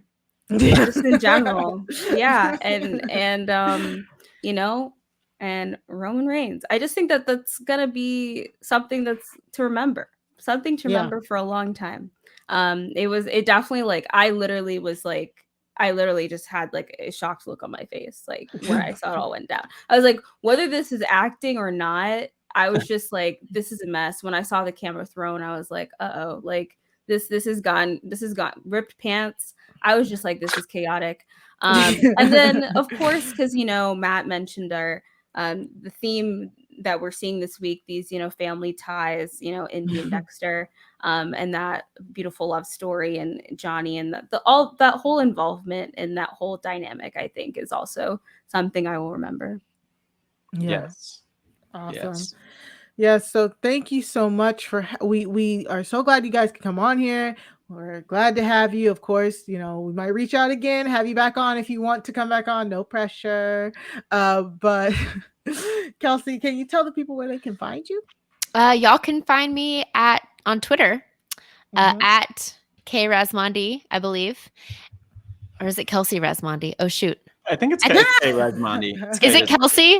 No, it's just K. Just K. Okay, great. K Razmandi. That tells you how much she goes on her Twitter. I don't tweet at myself very much. So I don't ever have to type my own username very much. But yes, at K Razmandi, I'm on Twitter. Watch a lot of the shows, the RHAP shows, watching Survivor right now. So yeah, I really enjoyed being on today and tapping back into the wrestling world. It's always fun to see what they're all up to. Mm-hmm. Yep, exactly. Geneva, where can people find you? Oh, people can find me at Peace Love Jen. Matt said it at the very beginning in my wonderful introduction. That's where I tweet about life, reality TV. So right now, Dancing with the Stars, The Bachelorette. I'm tweeting about Survivor. I'm tweeting about anything that's going on. Basically, I just tweet too much. That's kind of my thing. So if you want more, no such thing. Tweets, I tweet a lot. If you want more tweets, you can follow me there. And then you can also support Silent Podcasts. We're on Apple Podcasts, Spotify, Anchor. We have a lot of different content over there. We're covering Penthouse. If you watch that, Matt did a wonderful coverage of Black Widow Brigade, which was lovely to have. And then we got some Project Runway coming. We have a lot of different content to come soon.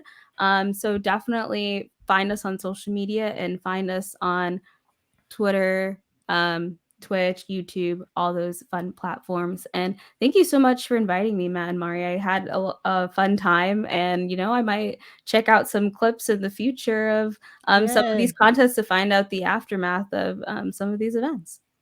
Awesome. Yeah. So glad to hear that. Matt, what have you been up to? Keeping it simple. Geneva mentioned the Black Widow Brigade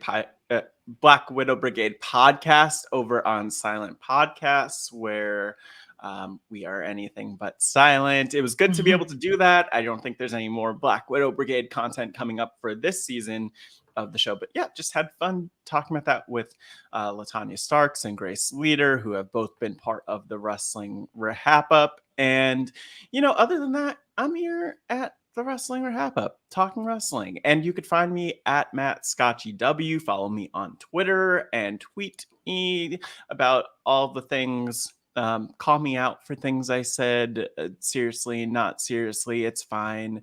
Probably won't block you, may or may not block you, hopefully not. But no, thanks for tuning in, everybody. And Mari, where could the people find you?